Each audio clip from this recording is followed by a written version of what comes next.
Today is Sunday, the 25th of April, the year 2021. Welcome to Agbakunitonile Odua. Agbakunitonile Odua translates to a prayer. May elders never cease to exist in Oduduwa land. It's another day. I am Erelu Tunwashe, the host. Agbakunitonile Odua is not an organization.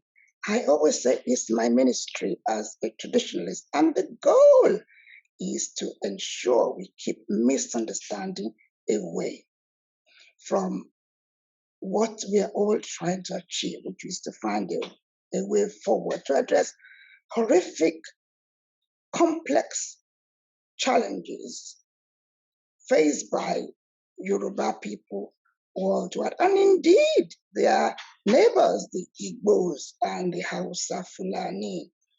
Let me emphasize that for the first half of this program, it's going to be presentation in English language. I always say my program is not to promote the use of English language. My program is to enable understanding of the challenges faced by the Yoruba people. However, having said that, the second half, that is when comments are being given, I want to apologize in advance to those of you who do not have the use of Yoruba language.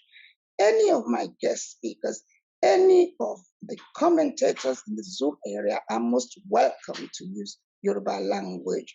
On that note, let me welcome you again and say the topic for today is the Yoruba referendum, the story so far. And I think it's important to mention the same.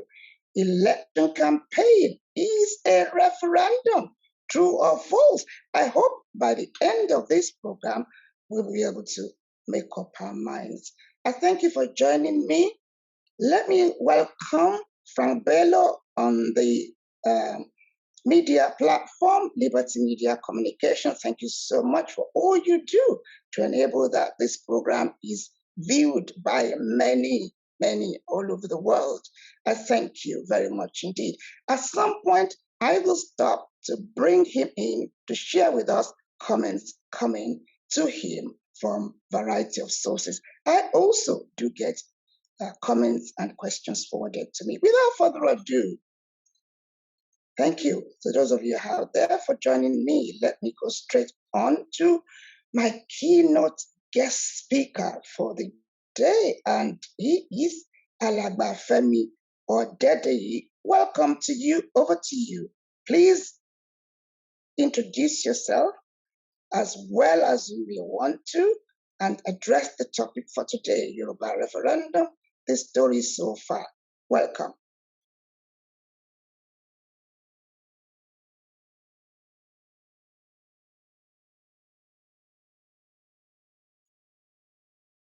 Please unmute yourself. Are you there? Yes, I'm here. Okay, but you.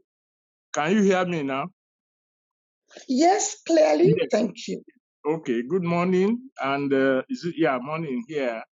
And I thank you for the invitation and the opportunity to present our position on the current issues facing Yoruba land. I'm going to just read through some of the things we have prepared, and it's divided into 3 parts, and it will be within the time limit that you have given me. 1, we stated the problem, what we call statement of the problem. Then the part is the under it we have the Yoruba national response, and then the Yoruba experience, and then what is to be done, and why did we think that the Yoruba referendum is the way out. But first, before I continue, I want to define what we mean by Yoruba referendum so that we will clear the air on the confusion going on.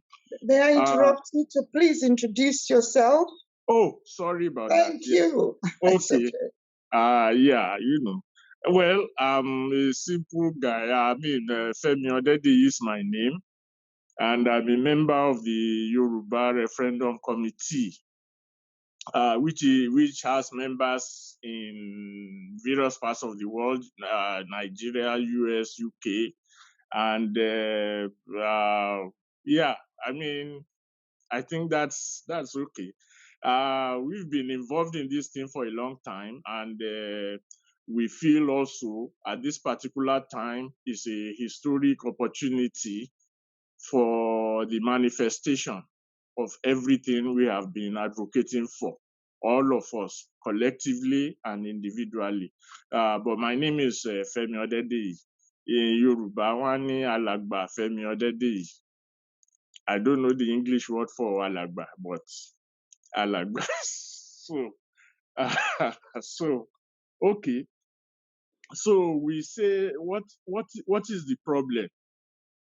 And then we say that the recent events in Nigeria, recent and in historical, has now it is not being couched as insecurity, but it has again confirmed Africa's post-colonial experience as one of perpetual conflict between the post-colonial state and the various peoples, owing to the separation of the people from the state, with social and cultural existentialism of the peoples playing no part in the architecture of the state.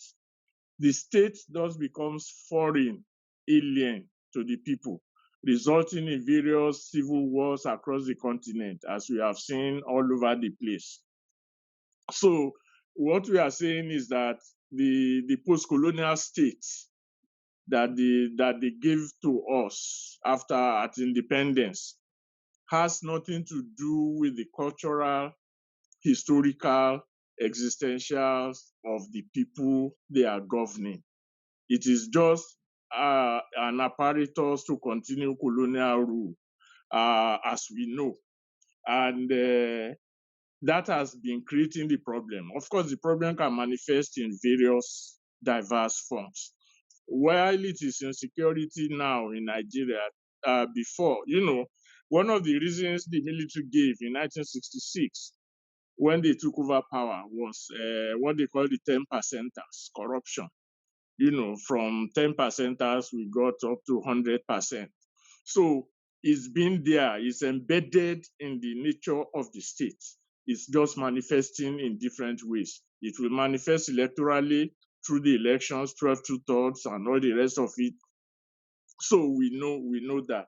So now we said, how did the Yoruba respond to this question, both under colonial and current rule? So the Egbe Omoduduwa was founded during the anti-colonial struggles by Chief Obafemi Awolowo, and their aim was to foster a pro-development Yoruba sub-nationalism to complement and strengthen the pro-independence Nigerian nationalism. And that's a very essential ingredient, to complement and strengthen the pro-independence Nigerian nationalism, not to subsume itself into it, but to complement it.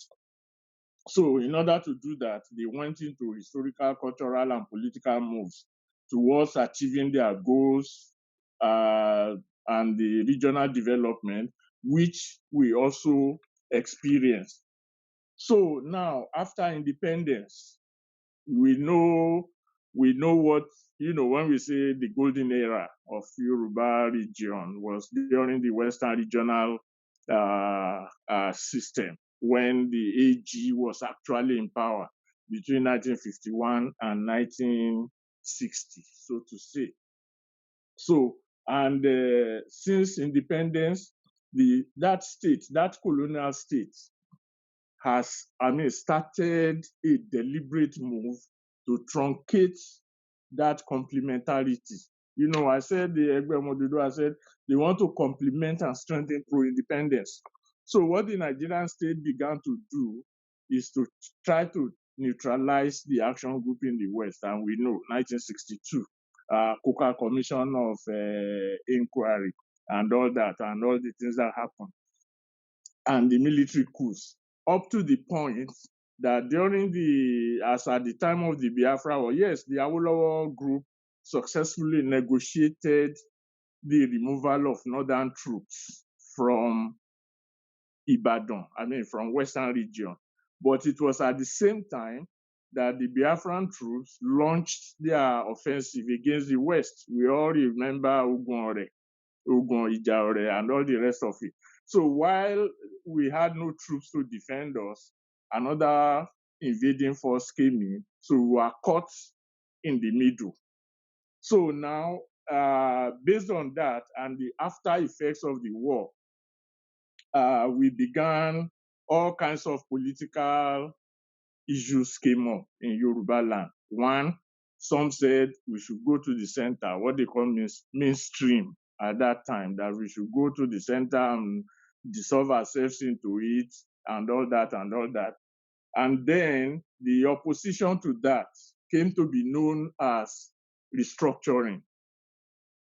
Then restructuring through federalism or constitutional reformation of Nigeria.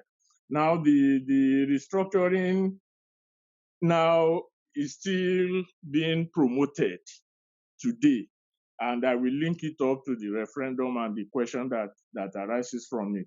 So those are the two major Yoruba responses. One, mainstreamism, getting to the center by any means necessary, and two, restructuring to regain the federalism that brought us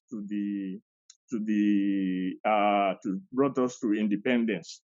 Now, in the mix of that, we now have civil society organizations like when they started the Sovereign National Conference, allow Akabashorun, even started by Yoruba themselves, Abashorun, Bekoran, Kuti, and all the rest of them. So they started mobilizing and agitating for what they call a Sovereign National Conference. And then we know what happened at June 12th and all the rest. Now, the question now is, initially at independence, we said we want to complement Nigerian independence. And by so doing, they formed the action group, which was actually translated into Yoruba language as Afenifere. That was how Afenifere came to be. They called the action group Afenifere, Freedom for All, Life More Abundant. So we now see the erosion of all that complementarity. And each one of these, restructuring, Sovereign National Conference, through federalism, attempted to address it. So in the process of addressing it or resolving it, all kinds of political issues came up. I won't go into all the different issues. I will go into our own. So what we now did was to say, okay, how Egbe Omo Oduduwa did its own is to first of all get the Yoruba historical cultural perspectives and turn it into a political movement. That was how Action Group came into being. And then they contested the election in 1951 and won the election, which allowed them to do everything they did at that time. So our own position, especially during the Babangida, June 12th, and all the rest, was how do we turn our frustration into a political movement that becomes the political issue of the day. Then we said, okay, the best way to do that is actually to address the constitutional deformation of Nigeria. The constitutional deformation, that is, when the military came in, they unitarized everything, took everything out, and all the rest. So we now created a platform, which we called Alajobi at that time. And then we developed with various consultations and all that, including major legal luminaries, major legal figures in Yoruba land at that time. Some of them have died now, Mr. Akonde in Lagos, and developed the draft Yoruba constitution. So how do we make the draft Yoruba constitution a political issue? Of course, all kinds of political permutations came in. Everybody went their own ways. They were doing all their politics. But the central problem, which I identified earlier on, that the state is foreign to the people, still remain. No matter how much you try to permit the state, that is why we have all the problems we have, because our own existential expectations are not part of the state. So that's why we are seeing when we Yoruba people have obas, for example, we have a kingship system, an obaship system, with all that it entails. That is not made part of the Nigerian state architecture.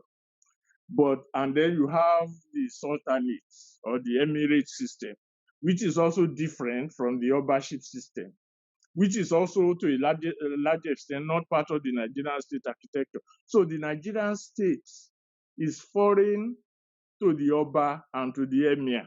That is why the Nigerian state is now saying they will be paying the Oba this, they will be paying them, they made them part of the local government and all the rest of it. So we now said, over time, how do we ensure that what we have developed becomes the major political issue in the land? And that brings us to the question of legitimacy and validity of what we are doing. Because whether we like it or not, the Nigerian state, regardless of our definition of it or our description of it, is a legal and legitimate entity recognized by the international community. It's a member of the United Nations. It signs loan agreements with other sovereign entities and all the rest of it. So if we are going to regain our lost autonomy, our lost ability to govern ourselves, whatever it is that we do must also be legitimate and valid, even by international standards. And that is the only way we can confront them. That was how the whole concept of Yoruba referendum developed. That, okay, since these people that are in power legitimize themselves by their regular elections, whether the number is high or not is irrelevant. The point is, whether they even conduct it violently or not, the point is, it is part of their legitimacy. We also need to get our own views to legitimize our own views among the people. So, and the only way to legitimize it is to conduct a referendum among Yoruba people by Yoruba people. By Yoruba people, I mean by those elected in Yoruba land to organize things like that. Recently, I think, was it yesterday or day before yesterday in Lagos State, they passed a law in Lagos State on anti-corruption and all that, setting up their own anti-corruption agencies.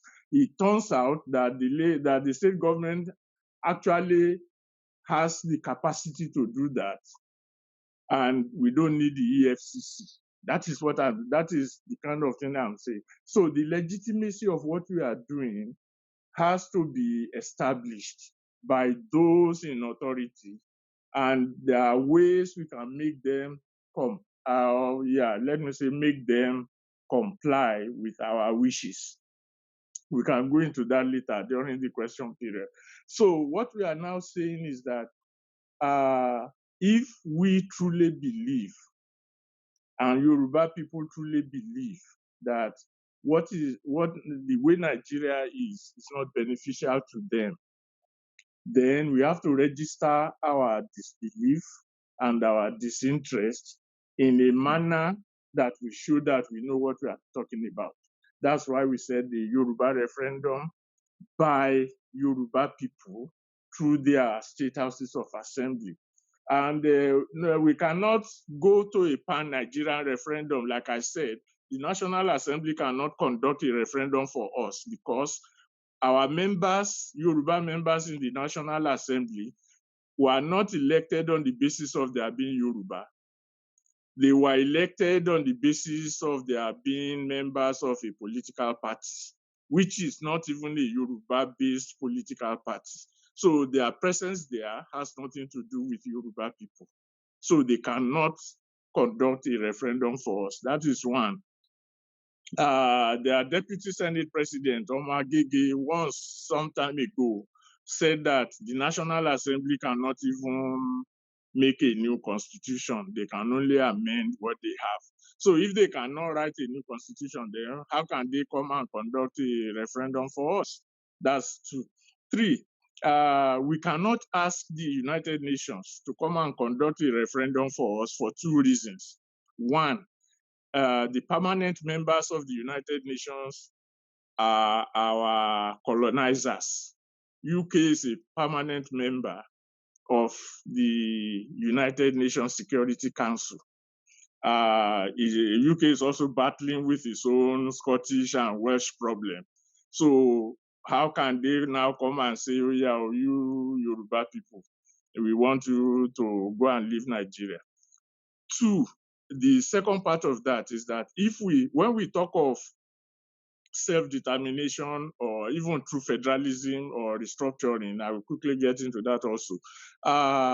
We are talking about our human ability that had been suspended or suppressed by colonial rule.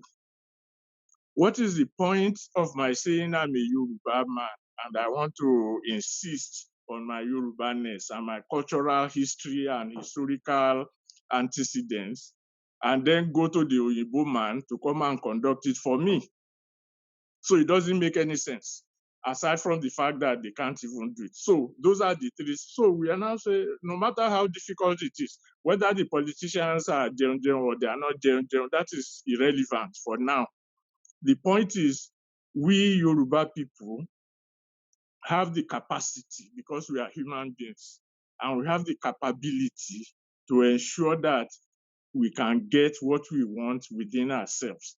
And on that basis, we can then relate with other people, either in Nigeria or outside Nigeria. So, and that now brings me to the question of restructuring, the present confusion. Some will say, we don't want restructuring, we want Yoruba nation, we want self-determination, we want this, we want that. They are still the same thing essentially, because when you say you want self-government, you want to govern yourself within the parameters of your historical and cultural experience. What you are demanding is autonomy, as it were. But the question now is, how do you get there?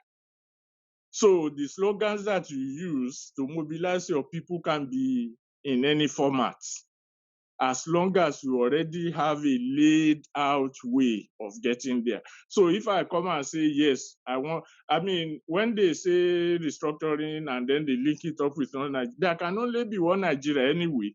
Even if Nigeria breaks up into 1,000 pieces today, it takes only one of them to call itself Nigeria, and that will be Nigeria. We can't all be Nigeria again. So it's not an issue. So the issue is, how do we achieve what we want to achieve, whatever slogan we adopt? That is the central question. Not because you call it restructuring and I call it Yoruba nation, then we are on different paths. No, what we are saying is, we have a problem. We all understand what the problem is, even though we can articulate it in different formats. The point is, we all recognize we are. So the question is, how do we get out of the problem? And the first part of it is on the question of legitimacy. That yes, we have agreed that we have this problem, and it can become legitimate only when it is handled within ourselves as a first line.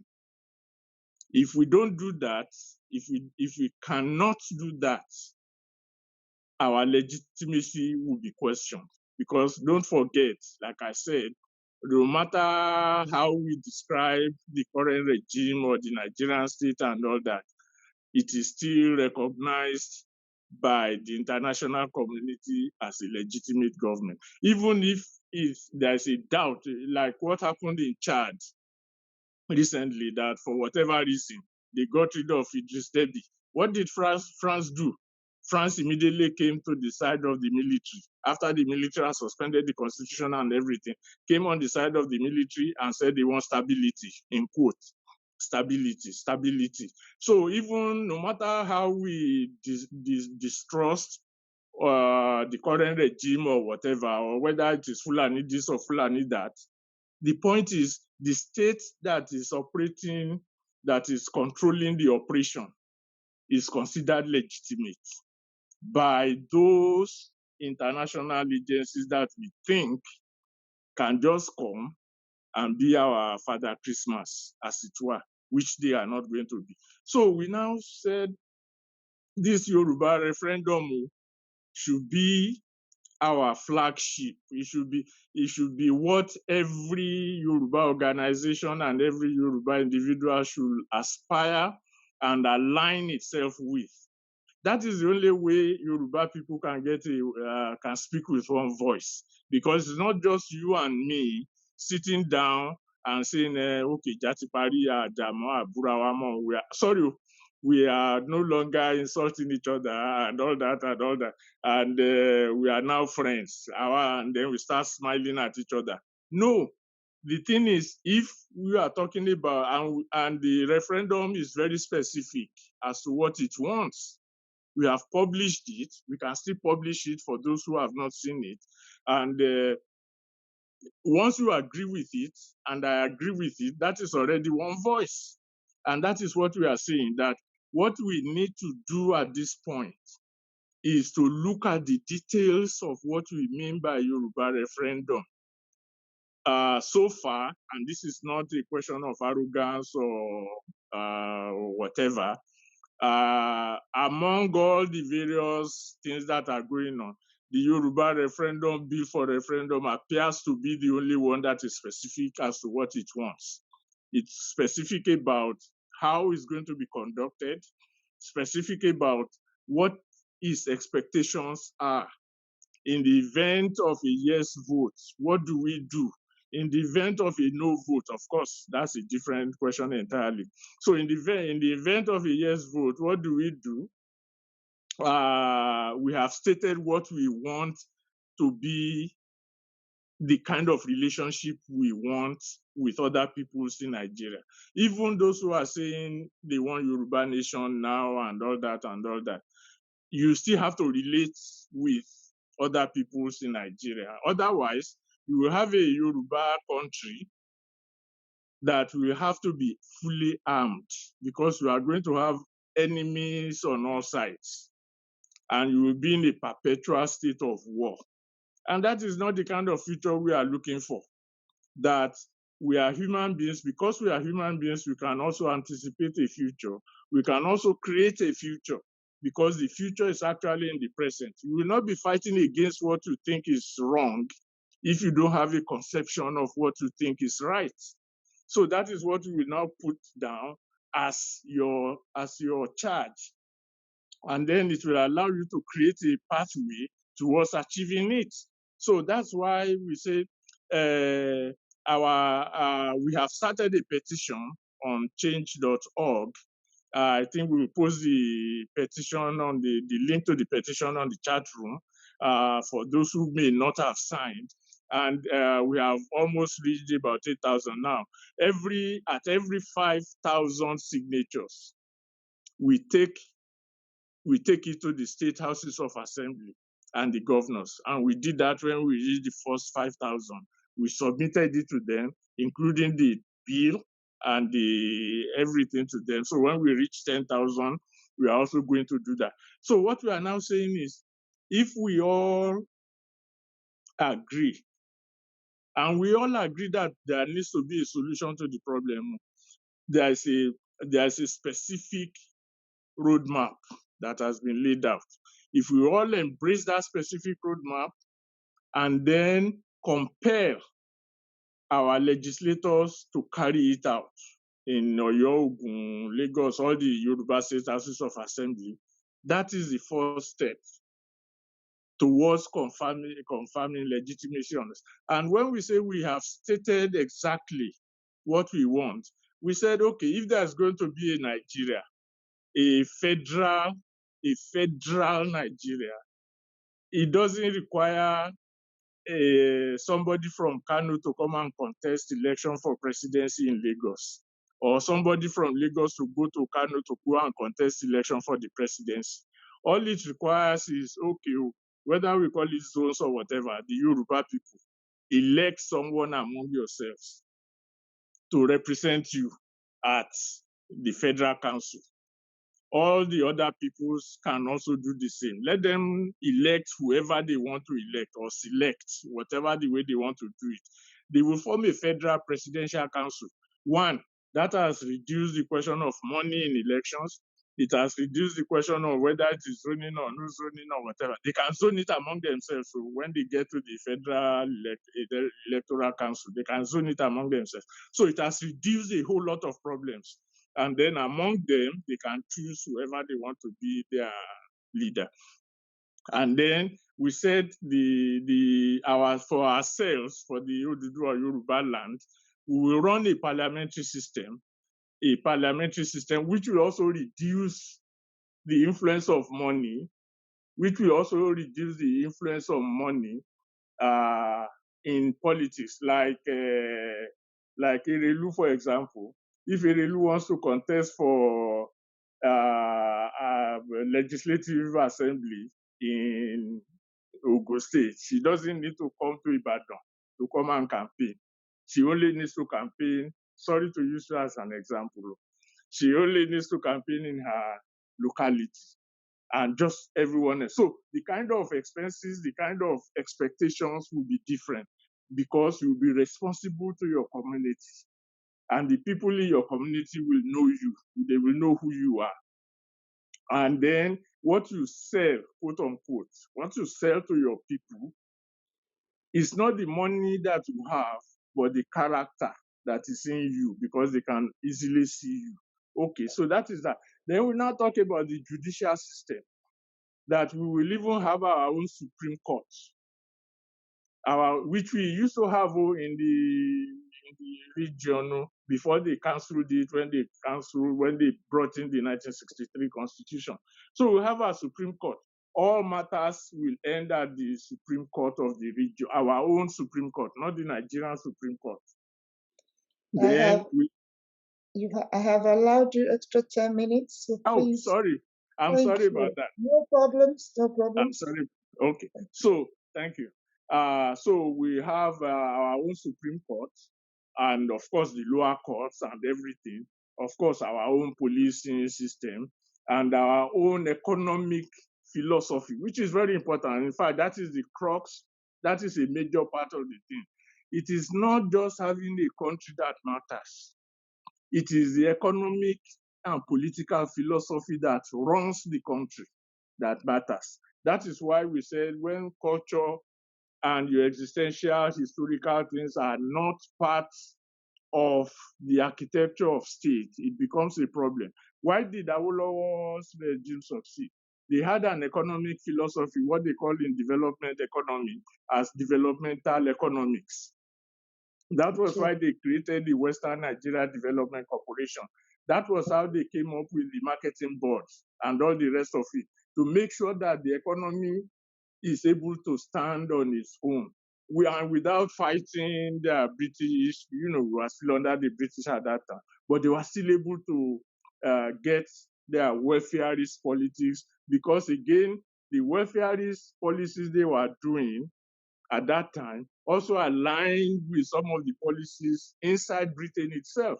It's like what we have now because of the pandemic. All the major European countries have now been forced to review their economic philosophies. Their governments are now intervening directly. I regret you need to end it now. I do apologize. Okay. All right. So I mean, that's the I mean, those are the general things. So any questions that can then arise, I hope I have made a good introduction. But any questions can then be asked. Sorry to take up too much of the time. I wasn't aware. No problems. All right. I wanted to allow you. Thank you so much indeed. All right. Thank you, ma'am. Thank you. Thank you for your contribution. If you've just joined me, a very warm welcome to you. If you've just joined the Zoom area, my Zoom area is never populated. No, please, you cannot ask any questions. My program operates like a court. All my guest speakers will be giving evidence. So please, I will suggest you ask no question. I'm going to go straight on to my next speaker, Evangelist Ige. As I said earlier on, Evangelist, kindly introduce yourself as best as you can. You have 20 minutes, but please, if you wish to take extra time, do let me know so I don't rudely interrupt you. Evangelist Ige, it's over to you. A very warm welcome. Thank you very much, our dear Erelu, and I want to use this opportunity to say thank you again for inviting me to be a partaker or one of your guest speakers of honor on your today's broadcast. Thank you very much for the opportunity. My name again is Evangelist Joseph Babajide Ige. I am resident, or I live and work in New York, United States of America. I am the CEO of Divine Travel and Tours, an independent travel company, as well as the founder and presenter on Odua Media Group, OMG, New York. Both businesses are registered in New York State. So once again, good morning to everybody. Our keynote speaker, the lead respondent, the host, presenter, and the general listeners or attendees right here. Once again, my name is Evangelist Babajide Joseph Ige. So this morning, I'm going to be talking on Yoruba referendum, which is the topic for today's program under the theme that says, I wrote it down. Election campaign is a referendum, true or false? I would say true, especially with what our daddy Alagba Femi Odedeyi has just said or enlightened us, informed us, and educated us on. He did a perfect job to the issue of referendum, where we were coming from, where we are presently, and where we are looking into going. I can't fault that at all. However, with my own little knowledge that I know or that I would just like to add to it, even though countries, individual groups of people, by whatever means, number, large, small, medium, wants to be independent or wants to live independently, God, who is the most supreme, has not designed us, human beings, in a way in this life that you can just live independently. You cannot live independently, so you can't do alone as an individual or as a group without interacting, with other human beings, living and non living things. I would like to let us know, this is what majority of us has already known. that about United Nations fundamental and human rights. And I would like to quickly read this statement from United Nations fundamental and human rights. According to the United Nations fundamental and human rights, it says in the document that there are 30 basic human rights that are listed according to the Universal Declaration of Human Rights, UDHR, by the United Nations. This document was signed in Paris on December the 10th, 1948, which must all be respected and protected by all laws worldwide. Some of it says, or I will quickly like to touch base on some of these basic human rights, which was signed by all that were represented on that fateful day, meaning the countries that were and continue to be part of this as members of United Nations.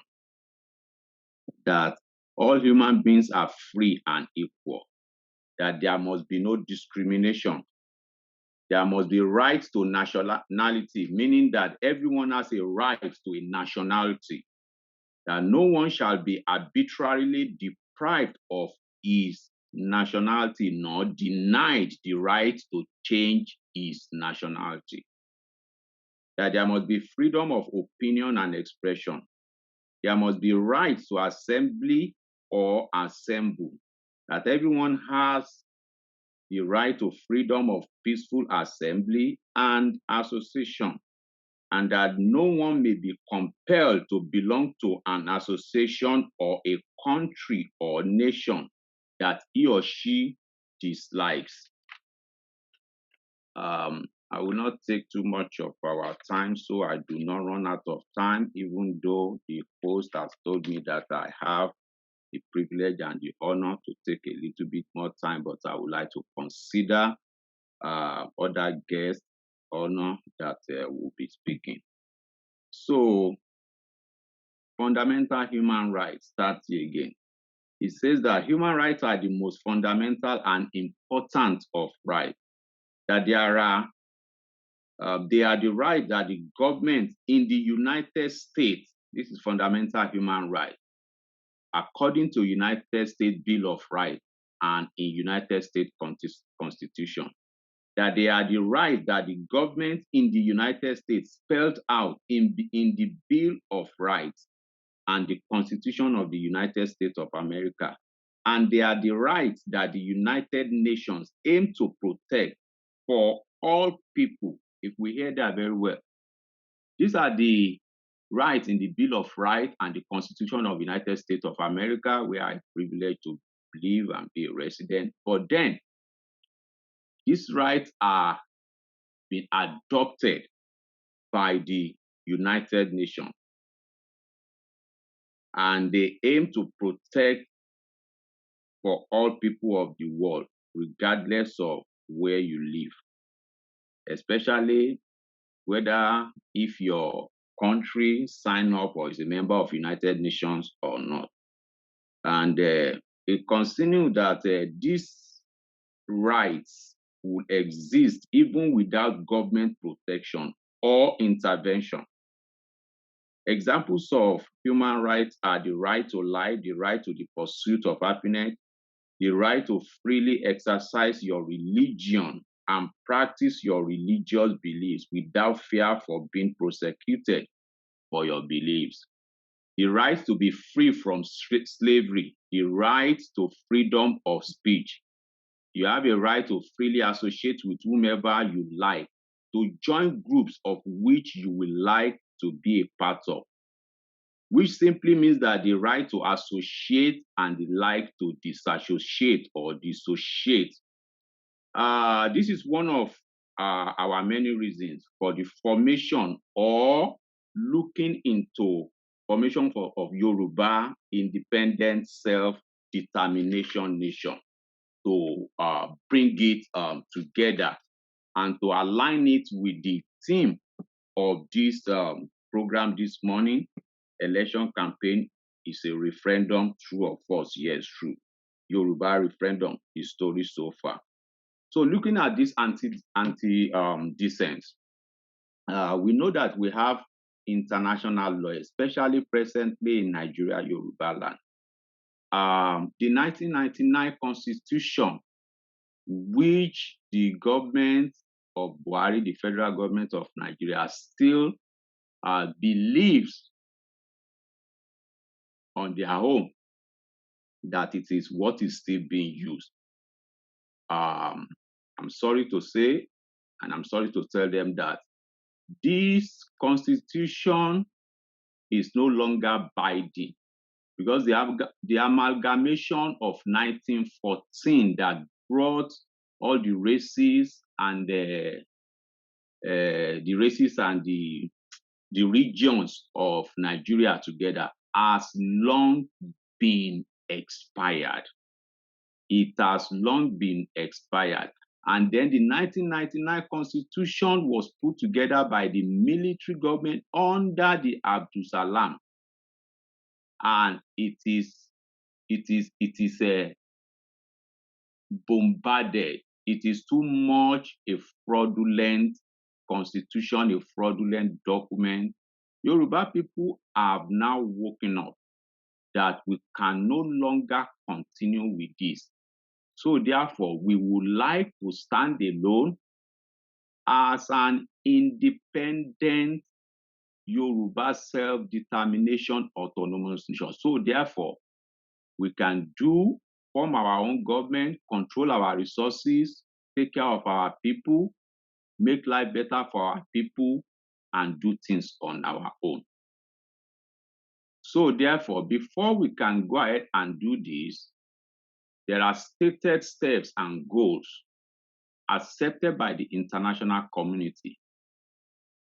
One of them is referendum.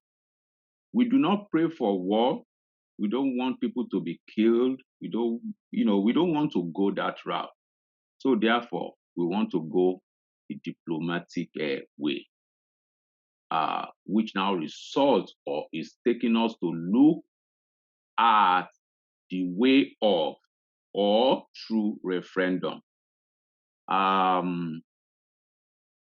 know, a lot of people that buys into this idea, that are really, really committed into this struggle, into this race, into this fight for freedom. I've already walked far and wide. They have toiled, they have worked extensively on this.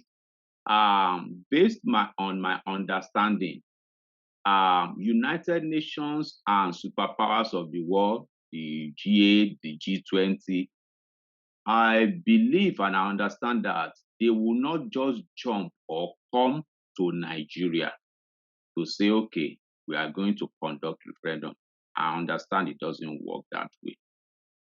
That they will leave Nigerian people, Yoruba people that want to be self-determining to work it out with the present regime or the government.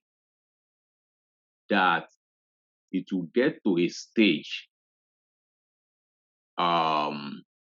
where I believe at that stage, I am not sure, which is what everybody is expecting or looking forward to. However, people have taken steps. Letters have been written to United Nations. Not only letter, I have here with me a document that says Yoruba People of Nigeria Memoranda for Yoruba Nation Independence. It is a 50-page or 50 pages memoranda for Yoruba Independence Self-Determination Nation. It is copied to, superpowers of the world, especially to the United Nations Office on Genocide, because of what is going on. Nigerian federal government, the regime of President Muhammadu Buhari, have been served letter December last year They gave them 3 months, which expired, I think, March this year. Nothing was done, no reply, no response so far, no call for negotiation, no call for dialogue. The people headed by Professor Stephen Banja Akintoye, are taking it in a diplomatic way. They sat down, rub minds together. Another 30-day period was given. Still, Nigeria government, the state governors in Yoruba land, 6 of them altogether, refused to respond for a call for dialogue, for a call for debate on how to go forward. Whether they responded or not, the entire Yoruba people are determined to be self-dependent, to form our own Yoruba nation, to go our way. Yoruba want to exit out of Nigeria, not only because of the fraudulent 1999 constitution. I'm sure there is nobody seated here on this Zoom meeting this morning that is not aware of numerous, humongous reasons why Yoruba has to exit from Nigeria. I forgot what this grammar is used, but there are too many favoritism, in the north, especially under this presidency. Yoruba people are considered as second-class citizens, if not third-class citizens.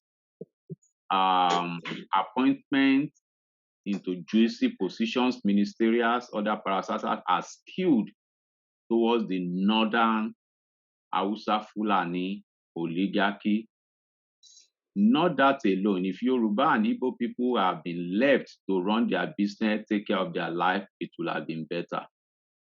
But for over 5 years now, under the presidency of Muhammadu Buhari, there have been so numerous, so many uncountable killing, bloodletting, bloodshedding, kidnapping for ransom,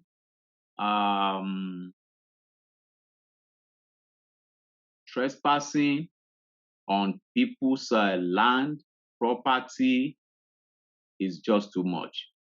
There is a total insecurity to lives and properties on the land in Nigeria. Now it has gotten to a stage that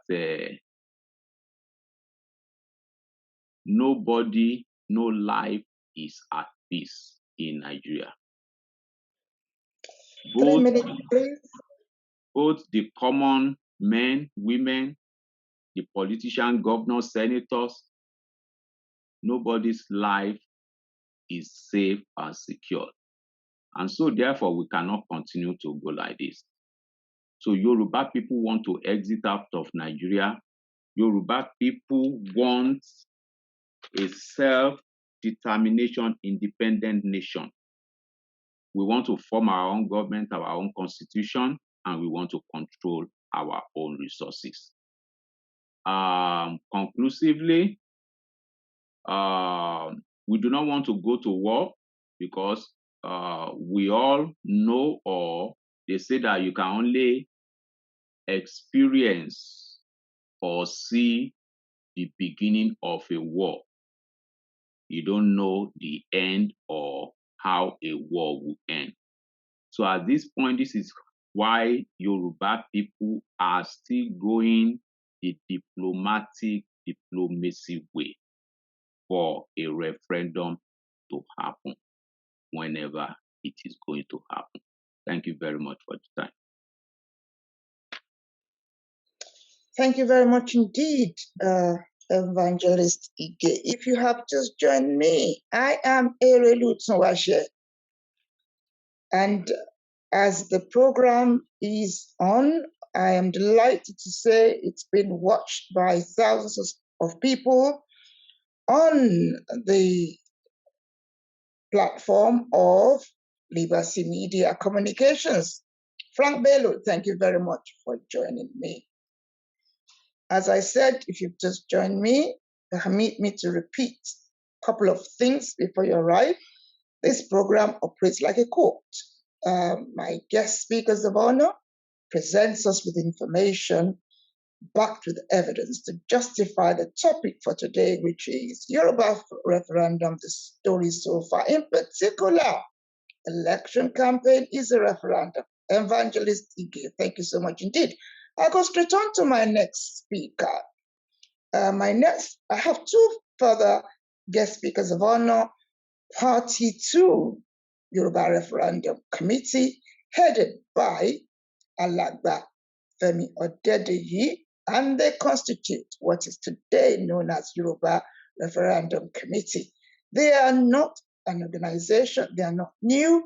They've been at this struggle, I would say, as far back as the year 2002. I thank you very much for all you've been doing from then until now. Permit me to go to their UK-based member. Alagba Femi Odedeyi is the coordinator. He's based in the United States of America.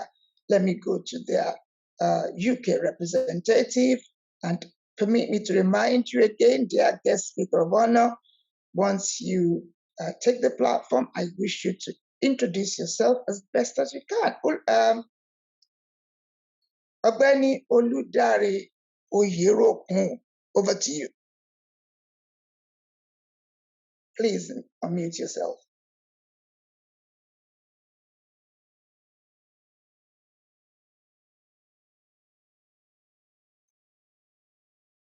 Please unmute yourself. Are you there with us?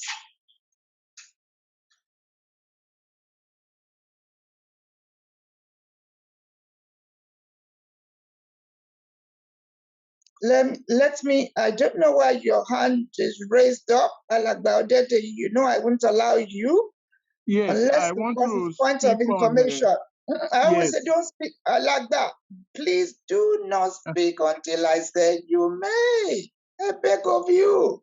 I know, I want to give you information on Mr. Yerokun. Let me ask you to speak, please. Okay, all right. Thank you. Now we have got another speaker, which is, it looks as if Mr. Yerokun is not with us. The next speaker would have been Rahman Akmbi Shenge. But over to you. Points of information, Alagba Odedeyi. Yeah, Mr. Yerokun sent a message. Mr. Yerokun sent a message to me privately that he had to attend to some issues. So he had to leave and he will come back. That was what I wanted to say. So yeah. He's not here. That's what I was going to say. Thank you very much for the information. Let me therefore go to your third member, a lawyer, member of Egbe Omoduduwa, member Yoruba Referendum Committee. Alagba Odedeyi, ẹ bá mi mute ara yín again, ẹ dákun. Let me go straight on to Alagba Rahman Akmbi Shenge. Over to you. Just to remind you, please introduce yourself as much as you wish, and you have 20 minutes to address the topic for today. Welcome.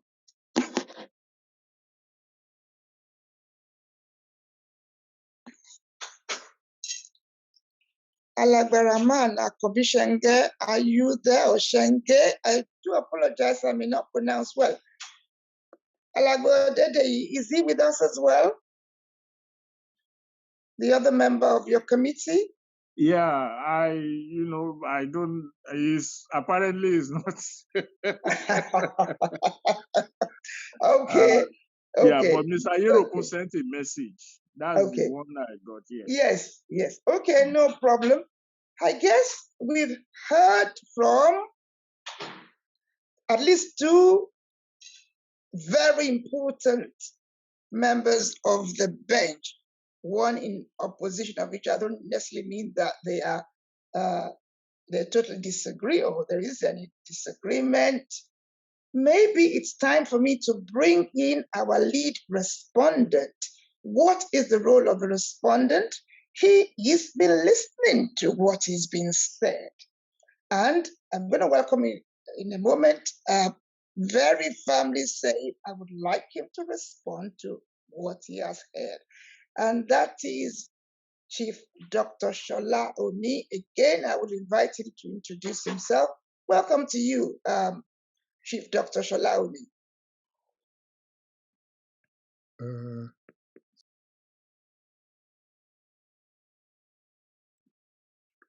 Good morning. Can you hear me now? Yes, Hello? I can hear you. Welcome. Thank you very much for inviting me. My name is Shola Oni. I am an orthopedic surgeon by trade, but I'm also the Bashegun Alabe of Ijebu-Desha. It's a title that I'm very proud of and which I use very often, even on my letterhead for my patients in the United Kingdom.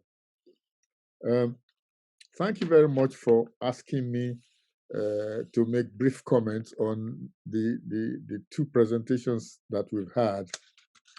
And I have to confess that I'm impressed by both, actually, because they looked at totally different aspects of the problem. Alagba, I think Alagba must be, translation must be elder, I think.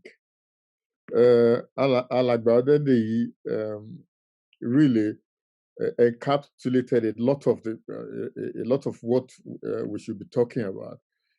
He starts with a problem statement, and then he talks about the Yoruba national response pre and post independence.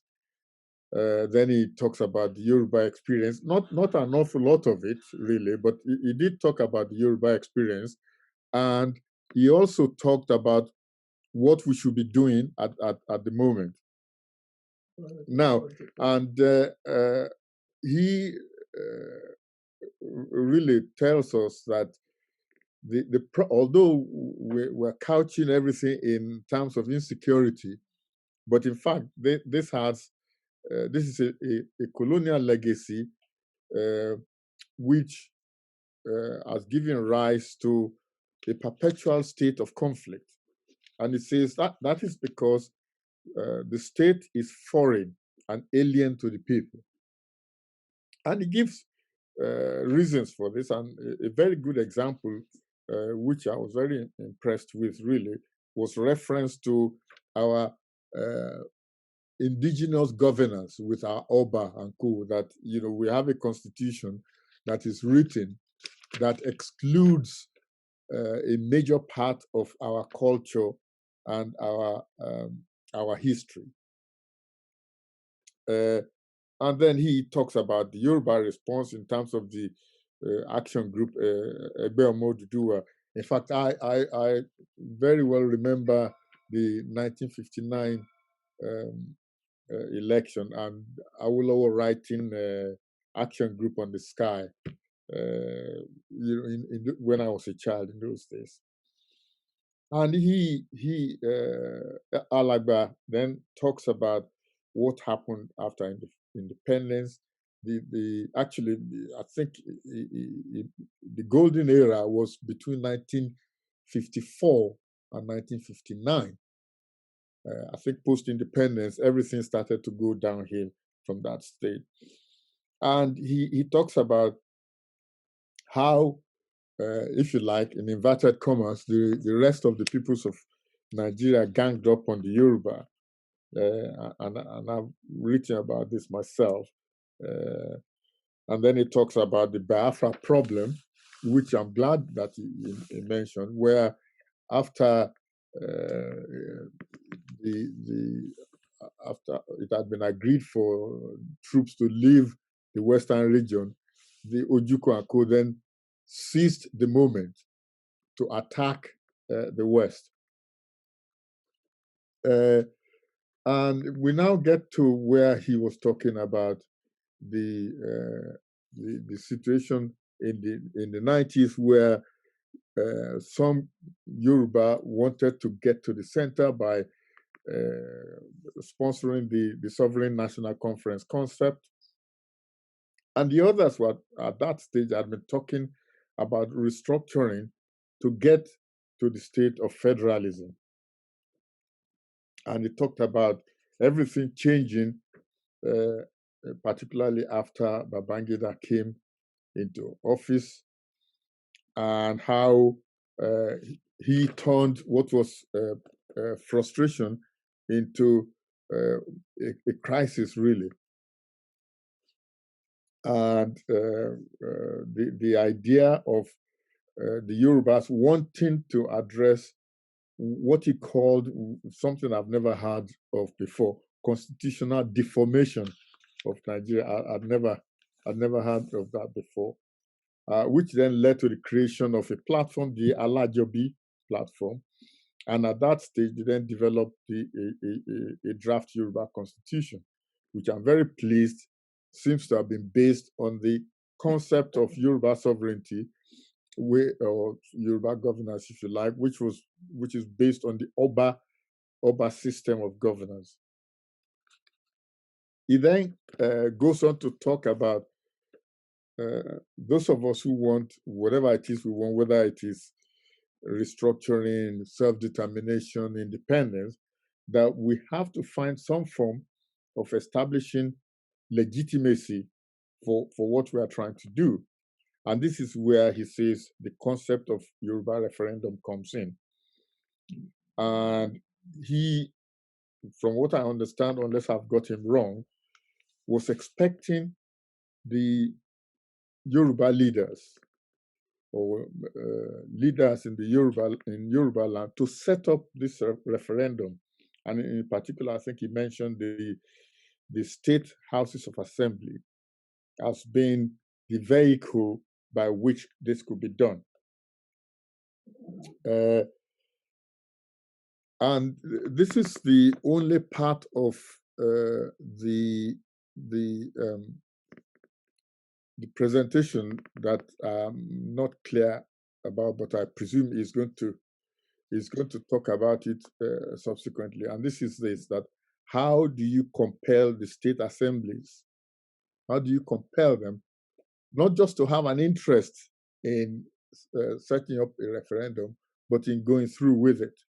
That, from what I understand, although it is within the rules for them to organize a referendum, the question is you've got to convince them first, and this is where I'm not sure that he has got he has it apart from the petitions that he says that after every 5,000 signatures he will simply present it to them, but I'm not actually sure how that is going to convince anyone.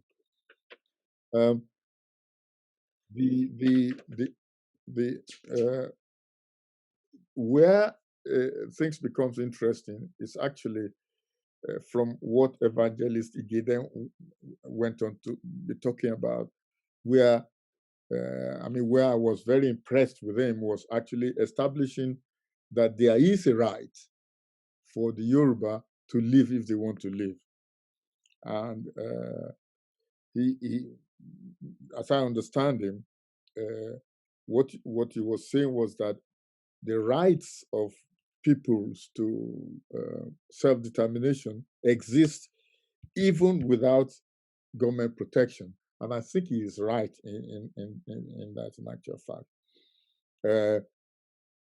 And again, he was right to point out the fact that all governments worldwide, including Nigeria, as long as Nigeria remains a member nation of the UN, signed to the 80 different rights in the Universal Declaration.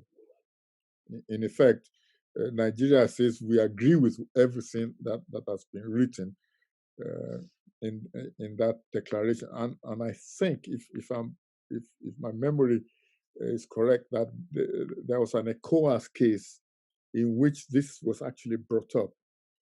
I think it was a case of some journalists that were being denied their rights. I can't remember the exact case at the minute. And Evangelist Ige was also talking about international law, which is true. And he was talking about the fact that the 1999 Constitution was no longer binding. Although I disagree that the amalgamation of 1914 has expired, but he brings that up. He also brings up the fact that the constitution, which was put together by Abdul Salam, was a fraudulent document, and that Nigeria and the Yoruba now wish to get out of that fraud and want to stand alone. And he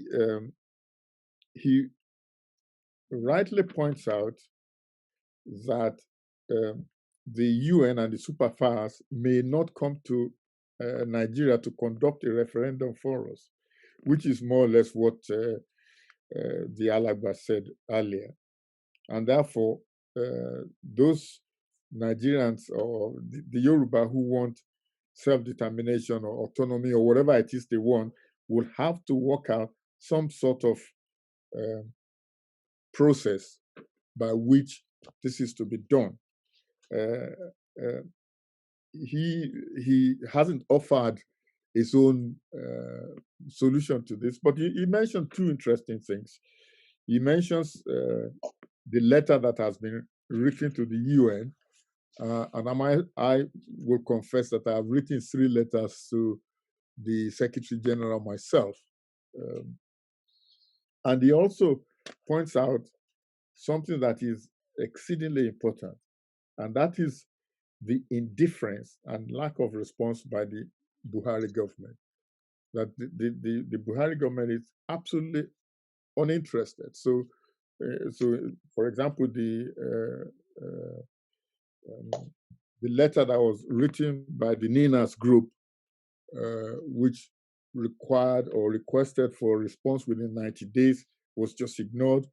Even after they then gave another 30 days, it is still ignored. And this is the crux of the problem. Now, if that's my summary of what has gone so far, if I am allowed to just make my own brief comments. Please go ahead. Please go ahead. Which is really basically on legality. I first of all define what is meant by referendum, really, which is a direct universal vote in which the entire electorate is invited to vote on a particular proposal. The result of that referendum, it isn't really a plebiscite, but that referendum is binding. Now, my understanding is that there are 2 types of referendum, and I think this is very important. Okay, although I'm not a lawyer, I have a qualification in law, which has allowed me in the UK where I live to act as a judicial office holder. There are 2 types of referendums or referenda. One is mandatory. This is the sort that is automatic, is compulsory, is got the force of law. This is the sort of thing that can be done to amend the constitution, or if there's an internal disagreement, you can use a referendum to solve that problem. It's mandatory. The second type of referendum is optional. This type of referendum is actually not birthed in law, but it can be initiated by government or by citizens. Now, although a referendum is not in the 1999 Constitution, it is actually implied. And I've been, been looking at the Constitution myself for a while now and asking myself, is there any part of this Constitution that actually allows a referendum to be carried out, although it doesn't say who? Now, what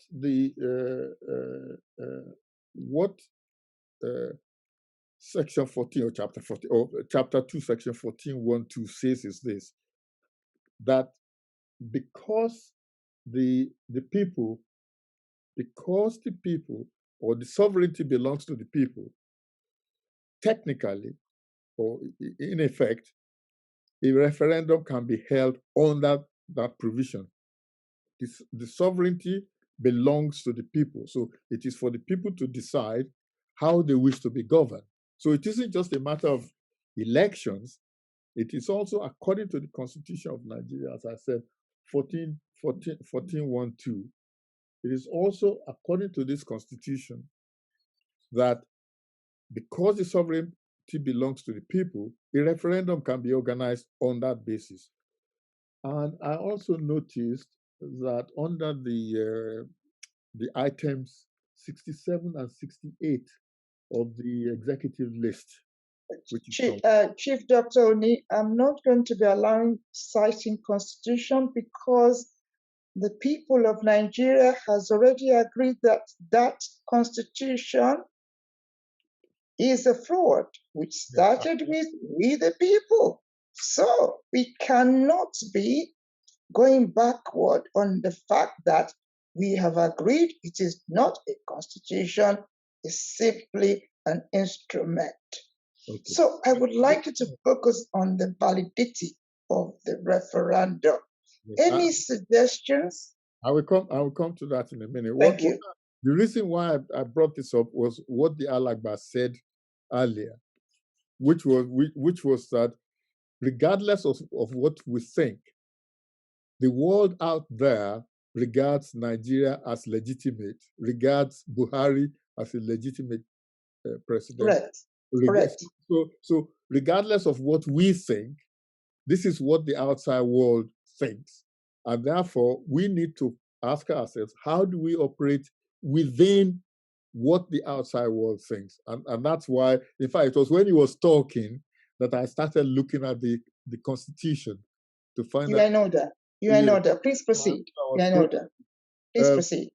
The only problem that I have had with the question of referendum is this, and this is open to discussion by members of the panel, is the Catalan experience, where they held a referendum, they decided that they wanted to leave Spain, and the government of Spain said no. And this is my so I have two problems which I hope we would discuss with time. The first one is, how do we convince our parliamentarians, that is in Yoruba land, I'm not talking of the rest of Nigeria, in Yoruba land, to conduct a referendum? That's the first one. The second problem is what I refer to, or what the evangelists refer to as the indifference of the Buhari government. That is, if we had a referendum and the referendum says we should leave, and the Buhari government says, who cares? What do we do? Those are really the two takeaways that I've got from all of this. Thank you. Thank you. Thank you very much indeed, Bashegun. You will have another opportunity to share your thoughts. Let me go straight to some of the comments that we received. And Liberty Media Communications, please be ready to give us views as you receive them on your platform. I have a very interesting point here, and I shall read it. It says, the use of the words are meant to confuse the gullible. Referendum is a mere exercise to determine if the people agree or disagree on an issue. Before referendum, there has to be an idea or framework for governance. This will be in the form of a new structure of how to live together. In effect, the work out of a new structure has to be formulated.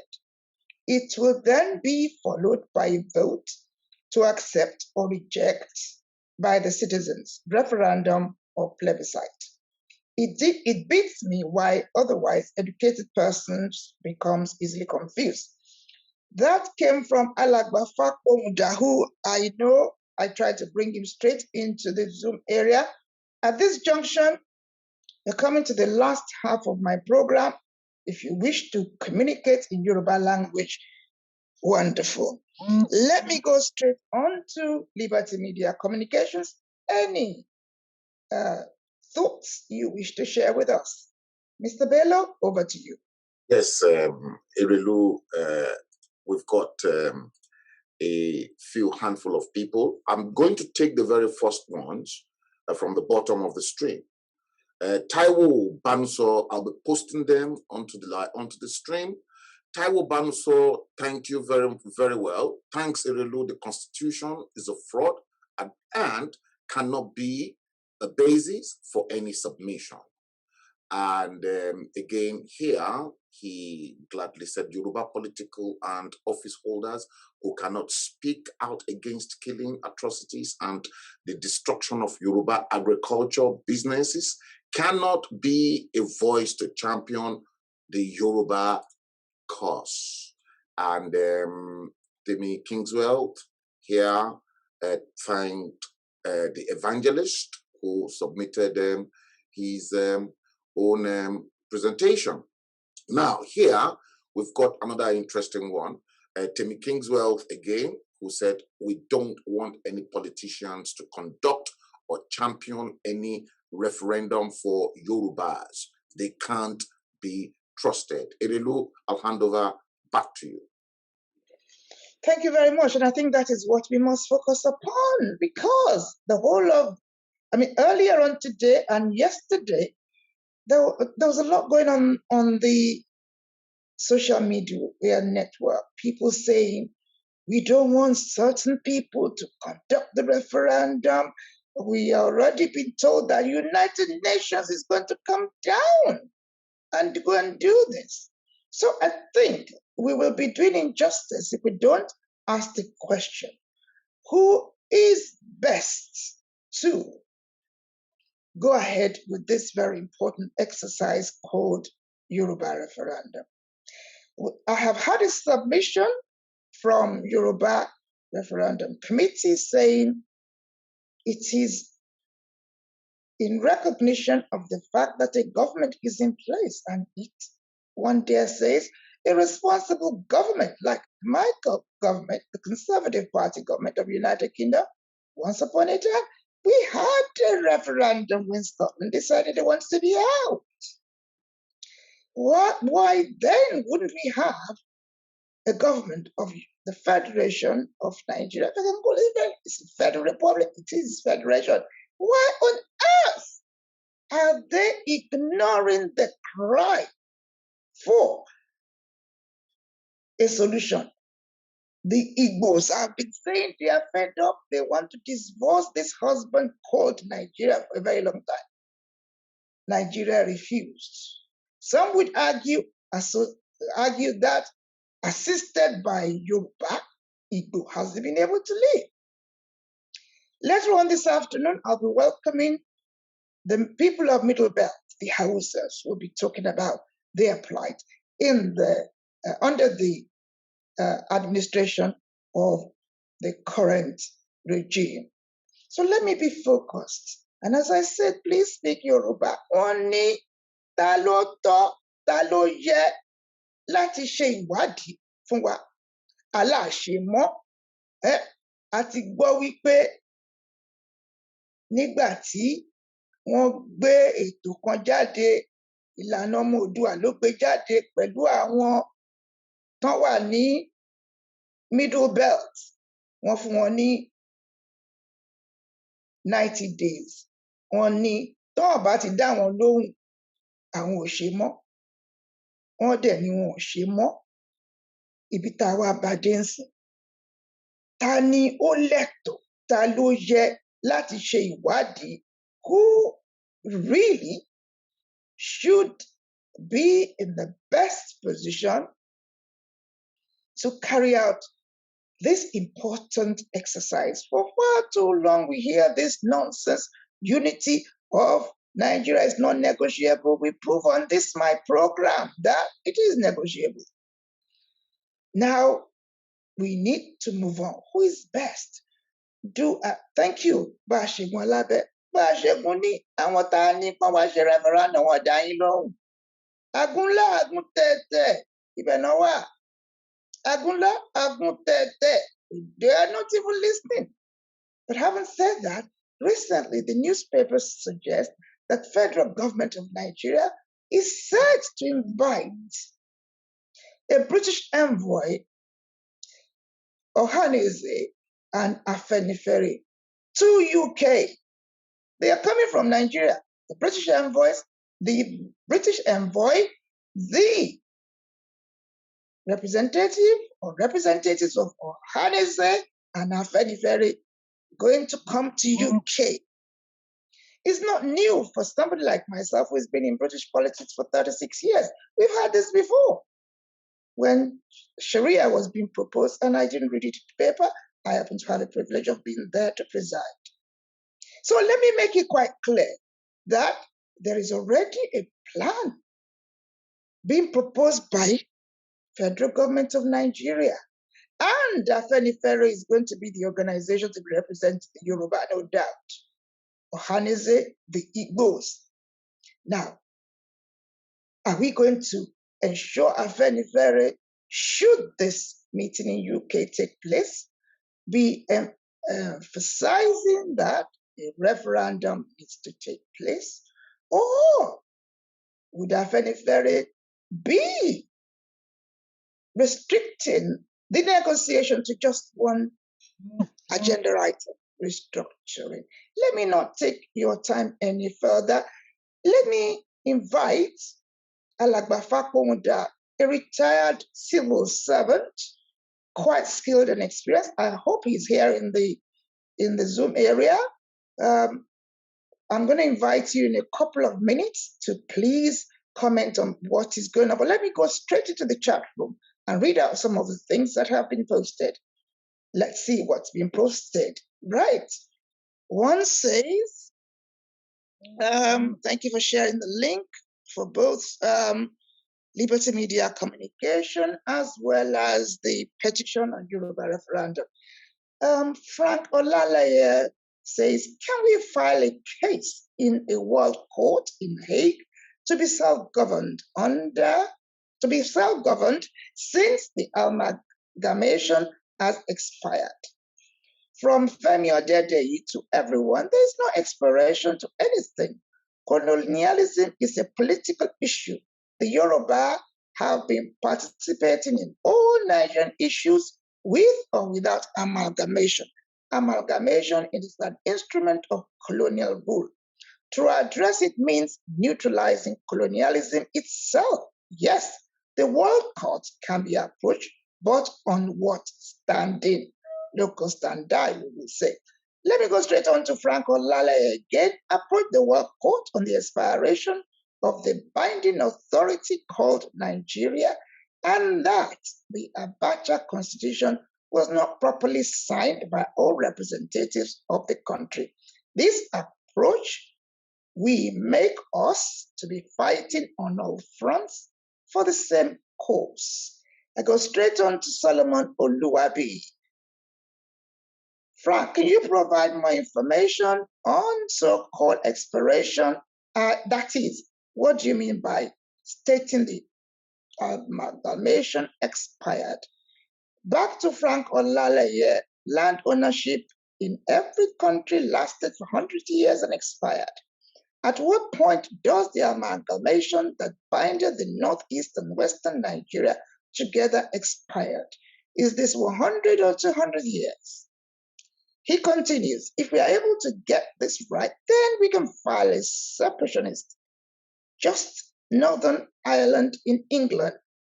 I think that means he's trying to make reference to, again, United Kingdom and Northern Ireland. Then Sam Bayo, the Catalan experience was that the referendum was not legitimized, hence the problem. Now from Wale Oni, Afenifere cannot represent the Yorubas. From Solomon Oluwabi again, why is it that Afenifere cannot represent the Yorubas? Okay, let me see. I think I will continue dialogue in chat room. I won't be going there again. Let's go straight to one important point. And I'm going to start with Babajide Ige. Evangelist Ige, one of my special guest speakers of honor.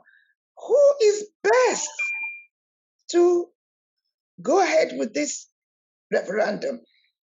Do you agree the proposal of Yoruba Referendum Committee, which says it's the responsibility of the government to be able to do so? And I want to make reference to what Bashir, that is Chief Dr. Sholauni, said. Is there a mandatory requirement for the Federal Republic of Nigeria to even answer your conjunction? Your left what you're dying wrong. What in here? Sorrow. So let me go to you, Evangelist Babajide. Please, what's your take on this? Who is best? Bring the United Nations back. Who's the politicians to do what they need to do? Over to you. Thank you very much, Erelu. That question is very, very laughable to me. I'll tell you why I said so, man. And I want to believe that you are asking me that this is not a yes, neither a no answer, correct? Yes. Thank you very much, man. It's very funny. And a text just came to my phone, which is very, very prompt. I'm going to read it out. There is no source to it, but I believe it's what is going on. To answer your question, or the question, the team directly, man. In as much as it is the duty and the responsibility of the Nigerian government to conduct the referendum, right? Had it been that everything is right, had it been that everything is working right, had it been that they are using their common sense in par or in relationship or to compare with what happened in the United Kingdom, nobody seated here this morning in his right-minded will trust Nigerian government or believe that they can do the right thing. When they cannot conduct election right in Nigeria without fraud, without rigging, I would never be part of that country again if Nigeria government is allowed to conduct this referendum. In as much as they are in the best position to conduct that referendum, but the international organization, the international community, everybody knows that. As a matter of fact, let me shock you. Let me shock all of us, if I am permitted to use that word. Nigeria government, even themselves know that they cannot conduct that referendum. In as much as, and even if they are willing to, they know that they cannot conduct that referendum. They know. Because from all indication, they already stabbed themselves in the back, they already shot themselves in the leg. How would somebody now want to come and conduct a referendum, which would be their fundamental right as a government, just like it happened in the United Kingdom? They should be taking all the glory. But look at, from December last year, we are going into the 5th month. So it's well over 4 months, just a little bit more to the 5th month. The first petition letter in form of contact was written to them, going, no answer, nothing. After that elapsed or expired, another 30 days was given, nothing. Presently, Mas SARS, Nigeria government to me is a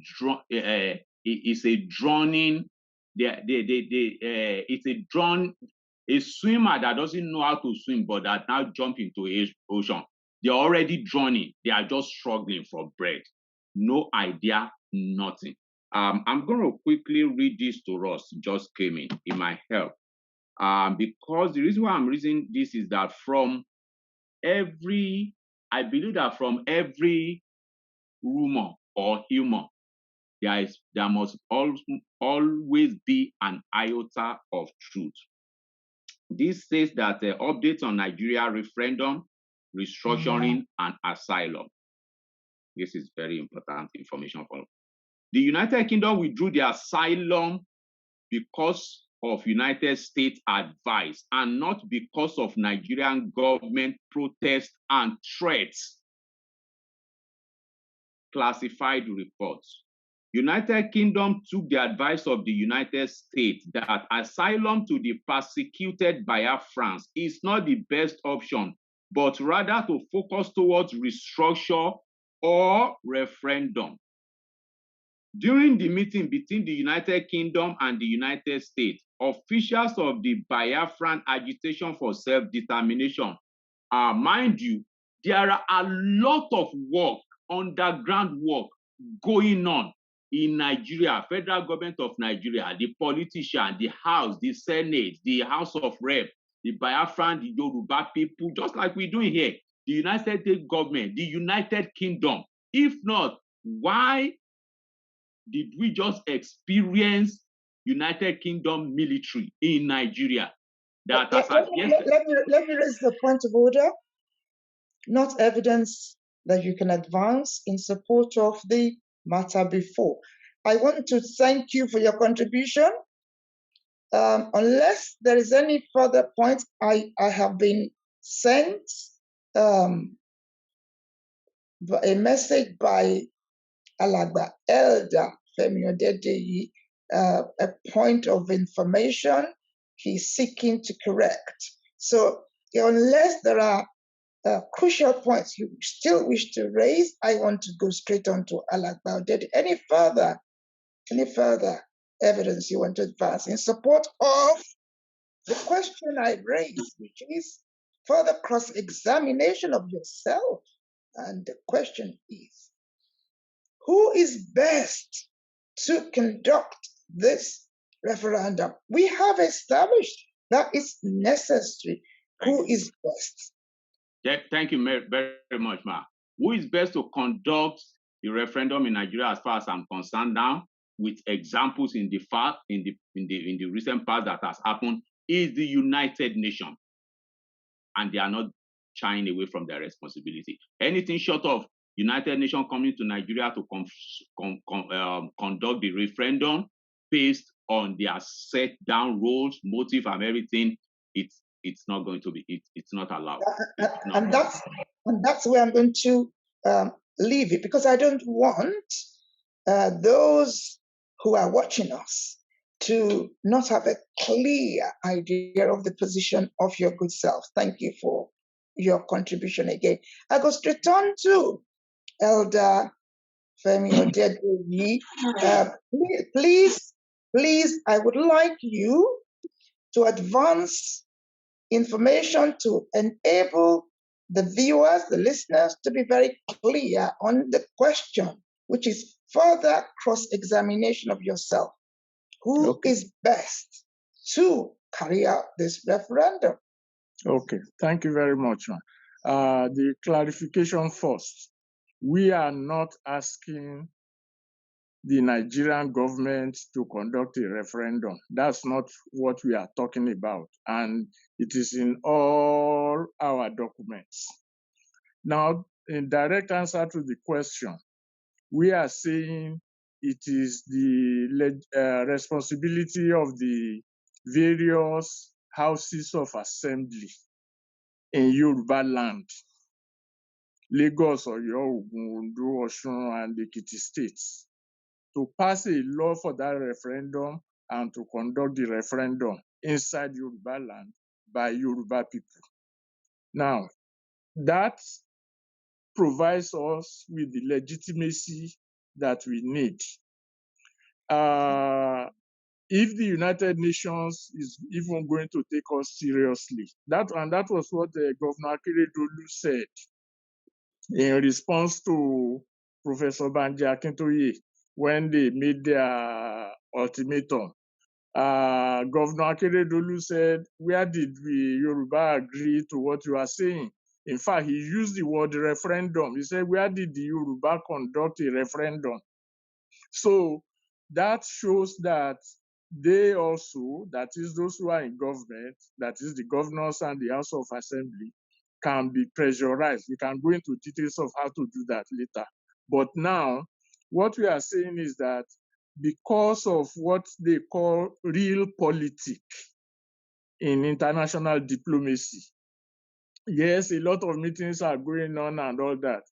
And the UK is even a very good example. If the UK is fighting tooth and nail to prevent Scotland. Maurice, I'm going to stop you. That is no evidence in support of my question. Okay, You've already answered my question. Okay. Okay. Thank you. So what we are now saying is that as human beings, we don't need any declaration from anybody to say that we want autonomy or self-determination. We are created by God to govern ourselves. Now, the question is, some people took it away, and we are now saying we can take it back. And we are saying the way to take it back is to get ourselves together and put pressure on whoever our leaders are to make sure that we take it back. That is the simple matter. So if you don't take your more but àti ìgbé ẹrù ara wa àwa ní káwọn kan máa bá wa gbé. So we have to take our own load. We have to, no matter how difficult or how almost impossible it seems to be, we have to take it up. That is the challenge of self-determination. If we cannot compel, that is a strong word, if we cannot compel our political leaders at this time to do what we want, then we are not even pursuing self-determination. Thank you. I'm going to leave it there. Let me right now, no more from my guest speakers of honor. I'm going to go straight to the Zoom area. In particular, Tabara Nitove Bere Abisto so Afikun Inomi Adun was okay. Over to you. We are coming to the end of the program. I always finish sharp on time. Any comments from anyone? Oh, you are calling me. You're not calling me again, Akifa Ponda. I was looking for you. Ma binu si mi. Mo je yin loro gboko yen. Over to you. Thank you. Okay, Over to you, Alagba. Thank you. Okay, good afternoon, everybody, wherever you may be. I just tried these days to enlighten because many of us, we just bandy words around and ideas, and we don't really know the depth of the issues. As somebody said, Afenifere cannot represent Yorubas. What is Afenifere? Afenifere is House of Awolowo. It's Yoruba name for Action Group Political Party. It became Committee of Friends, became Unity Party of Nigeria, became Alliance for Democracy. Then Ahmed Tinubu took it and made it Action Congress and hijacked it and gave it to the Fulanis. We have not recovered from that hijack of separating him from the proper House of Awolowo. House of Awolowo is still coming back. People should not trivialize the history of where we are. If you say Awolowo cannot represent Yoruba nation, who can represent Yoruba nation? Give me the alternative, we'll follow you. That's education number one. Number two, referendum is just so, people hold as if it's the silver bullet. When you shoot the gun, then everything, that's not correct. You also have done a body of ideas, summarized in a way that can be said yes or no, like Brexit in UK. We have not even done anything to articulate what we want. I just say referendum. What will referendum do? It's mainly yes or no question. Do you agree to leave Europe or not? But you have verified on if they leave, this is the reason. If you don't leave, this is the reason. You have to have done detailed analysis of the options for able to agree. Number three, UN will not come and displace a sitting government in any country. Why are we just taking this way? UN will not bring soldiers to remove government in Abuja unless government in Abuja invites UN please come and help us do this thing. They will not just come. People say, oh, UN. UK, okay, see UK now. They are consulting US. We think they're acting in our interest. They are not. They want us to remain where we are now. So please, let us stop all these emotive thoughts. We have serious fight to conduct in the next 1 or 2 years. We have to be strategic in our thinking. We are the one that will do. Look, let me give you a very vulgar, please pardon me. Husband and wife, the day the man or the wife packs out is not the day they have sued for divorce. The man, look, Dr. Ajayi left his marriage. 10 years, he moved to an hotel first before he married Ellen Prest. 10 years, he moved to the hotel first because he didn't like the first wife.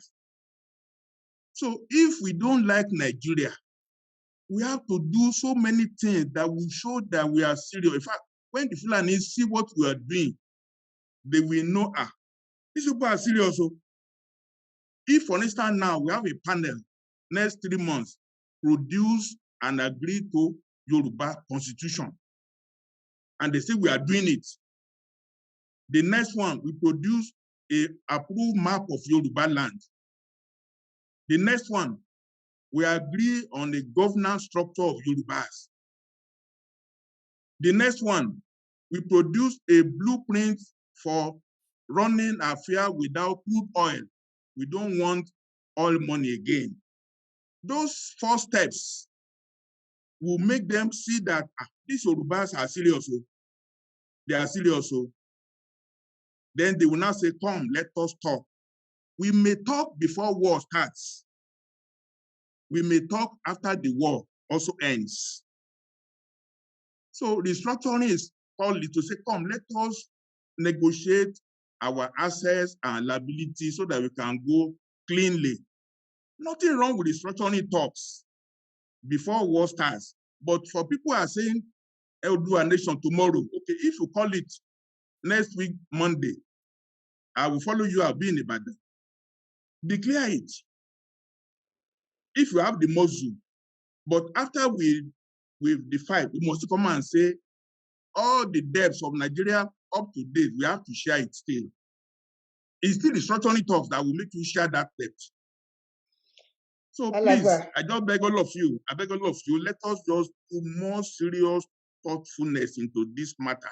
It's not just word, restructuring, the determination and all that. Afenifere is the only body that made Yorubas to feel good ever from 1954 to 1966. It's the only reference we have, a sample of good government. Awolowo has died, but the body of what he has written that will guide us is on ground. We need to translate all his books into Yoruba and promote it. That's not part of my matter before court. Thank you, Alagba. You know, now, I think we also need to add that Professor Banji Akintoye, the leader of Ilana Odua, is a member of Afenifere. He is a member of Afenifere. So whatever Afenifere is proposing to do, he is a member, he's part of it.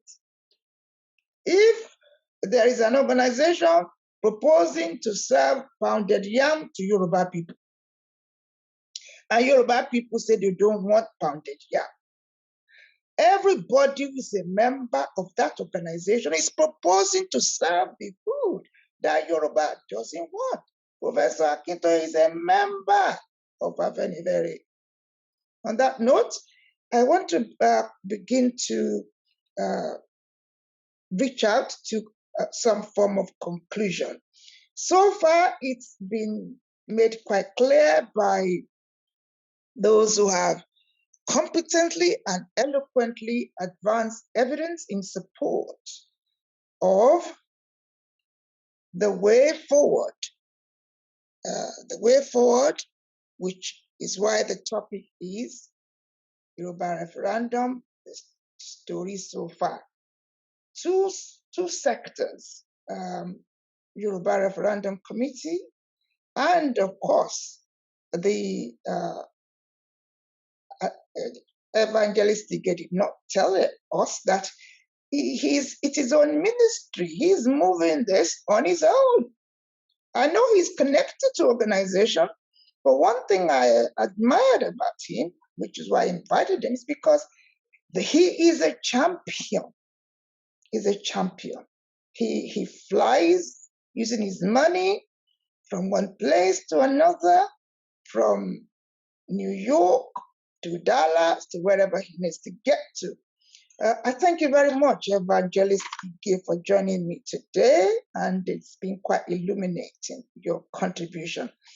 I also want to thank Eshe Modupe. I also want to thank Alagba Femi Odedeyi. From the moment, I was scratching my head a few months ago, saying I must bring out those who have been at the forefront of getting it right. Getting it right. I know there's no way I can find Dr. Frederick Fashion. It's impossible. I cannot find Papa Awolowo unless I go and find Ambassador, Her Excellency Ambassador Olatokunbo Awolowo Dosunmu. And again, although she's not on this platform, it's a gratitude to her for all she's doing. And there are others. Sadly, Alagba Yinka Odumakin has just left us. He has just left us. He was at the forefront, making way, digging the ground. May he rest in peace. One want to thank Osun State government by receiving his body in a stately manner. Thank you. And if you haven't read what's His Imperial Majesty Ooni of Ife, what he said, it's a good idea to read that.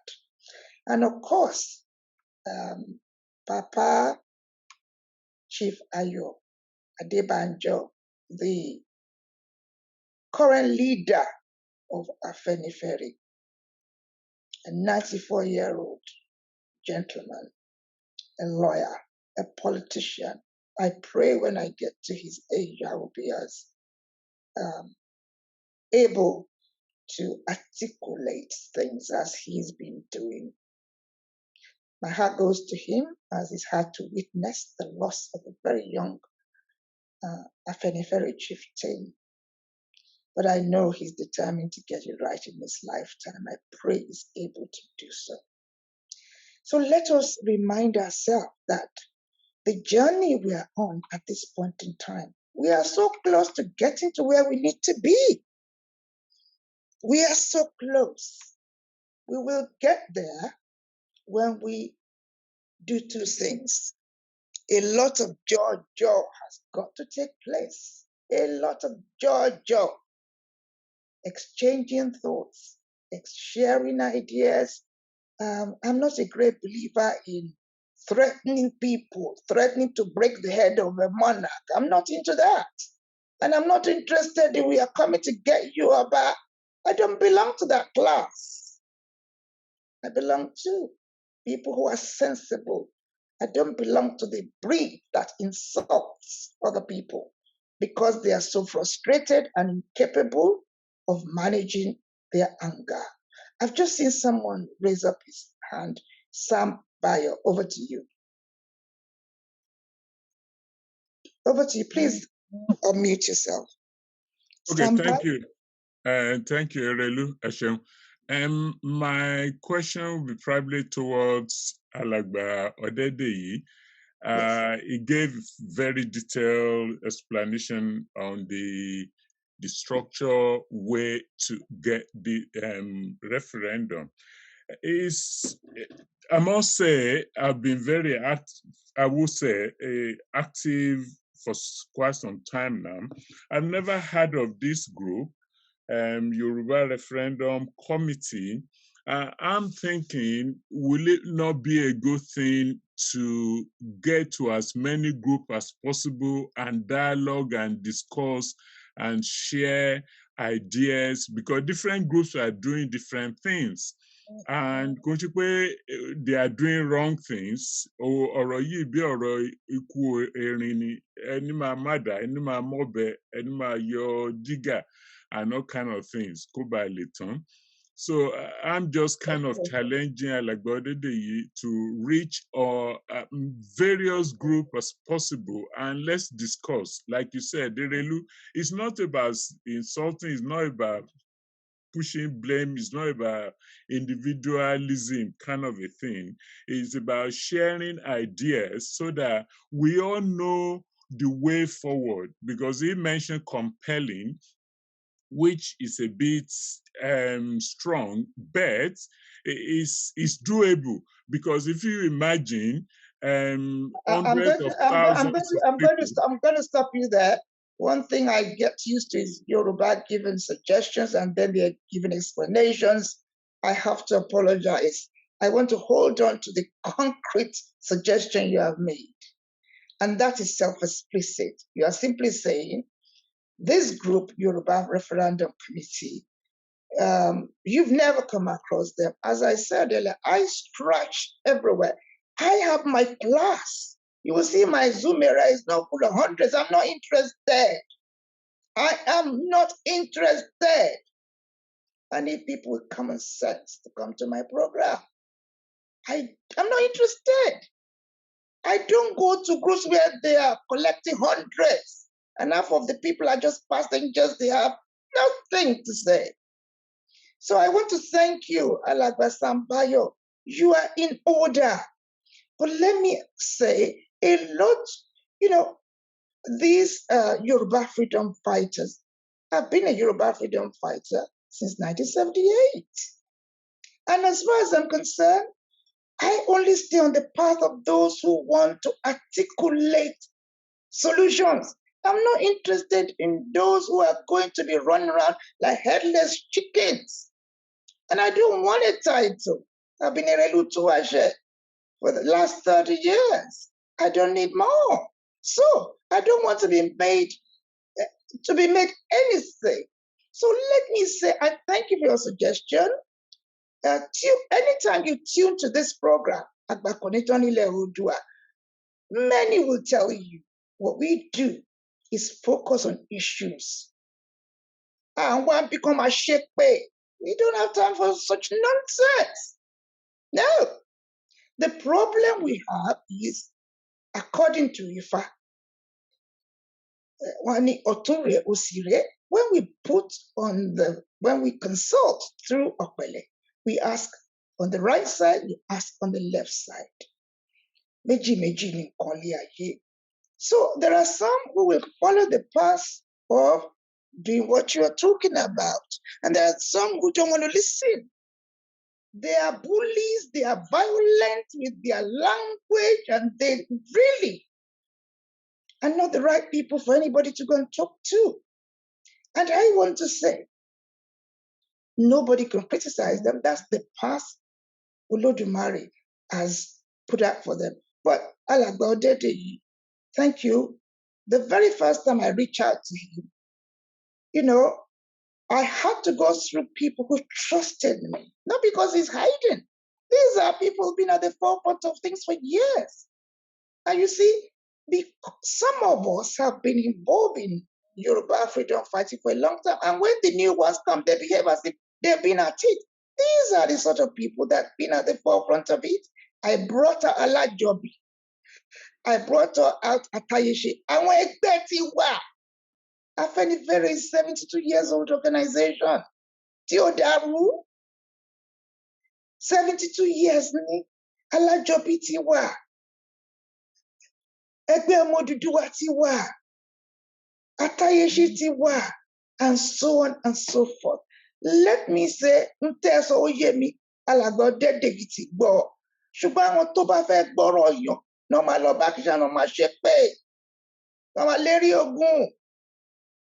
Ogun kọ́ la fẹ́ fi dàrú. Ṣó ti yé yín? Whereas traditional orthodox. Ṣó yé yín? We've got to why you were. We were, so that people, he's a very fine gentleman. It's not a go to where I want to check pay. No, you need to change your character. Let me go straight on to Frank Bello. Over to you. Over to you, Frank Bello. Ashe Alagbasan Bayo. Yes, thank you very much, Irelu. I think at the top of my head, I have a question. And I think Dr. Akin Fakbonda is probably the best person to tackle this very tough, difficult question. Now, currently, Dr. Fakbonda, we've got three different groups within the Southwest. Well, I broke them down into three. The first group are those in line with my own ideology for a clear Yoruba nation. Those are the agitators.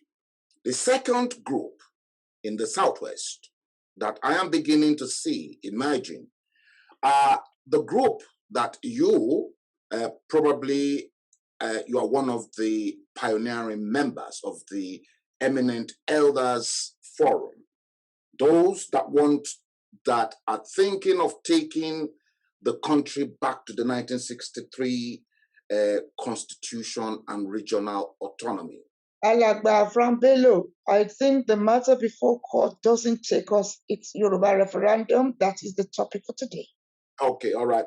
Okay, all right. And then the third group, if I may probably round that up, are those that are agitating for a 2023. But the question is, how do we tackle all these three individual groups that are broken down in? And with greater respect, that evidence is not going to support. The theme for today is referendum election campaign. It's not relevant. I will come back with perhaps the next segment, which is going to be looking at middle belt, will be the appropriate one.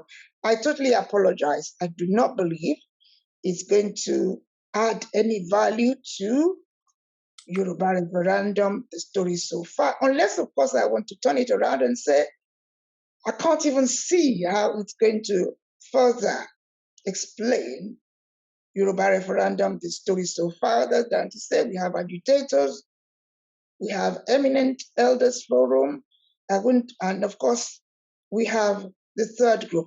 But let me put it to Alagba Fakbonda, but I'm going to put a caveat. Unless you are focused on Yoruba referendum, please do not answer the question. Over to you, Alagba Fakbonda. Yoruba referendum, the goal is Yoruba want to be on their own, based on express wish and decision of the Yoruba people. But we ought to articulate the wish of Yoruba people. Most of us want to be free to be on our own. The thing now is, how do we get to that point where we're able to say, decide yes or no? That's the point. I'm going to Eminent Elder Forum to see whether we can get other Nigerians to also do the same in the area so that it be simultaneous, so that it will not be a pay Yorubas are acting alone. That's my involvement in the Eminent Elder Forum, which is a Nigerian platform. Let us, and we believe that referendum will be on whether you want to go back to 1963 or not. It's a question that we have to answer to. If we answer yes, that gives us more than 70% of what we want as Yoruba nation.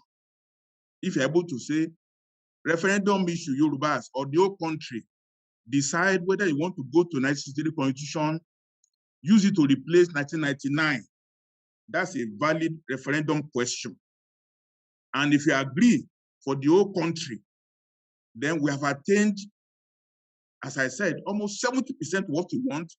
In fact, it gives us the landing point now to now say, if you have got 70, we'll go over to the whole org. We'll roll out our own flags. We roll out our embassy in London, in UK, in France. Let them take us to if they want, you know. So it's a process that we're all pushing, all me. So we should not be condemning one way or the other. The goal is for us to be free. And we are going through several channels to be free. The last moment is referendum if you do it very well. And I'm sure Yoruba will say, let us go to 1963 Constitution.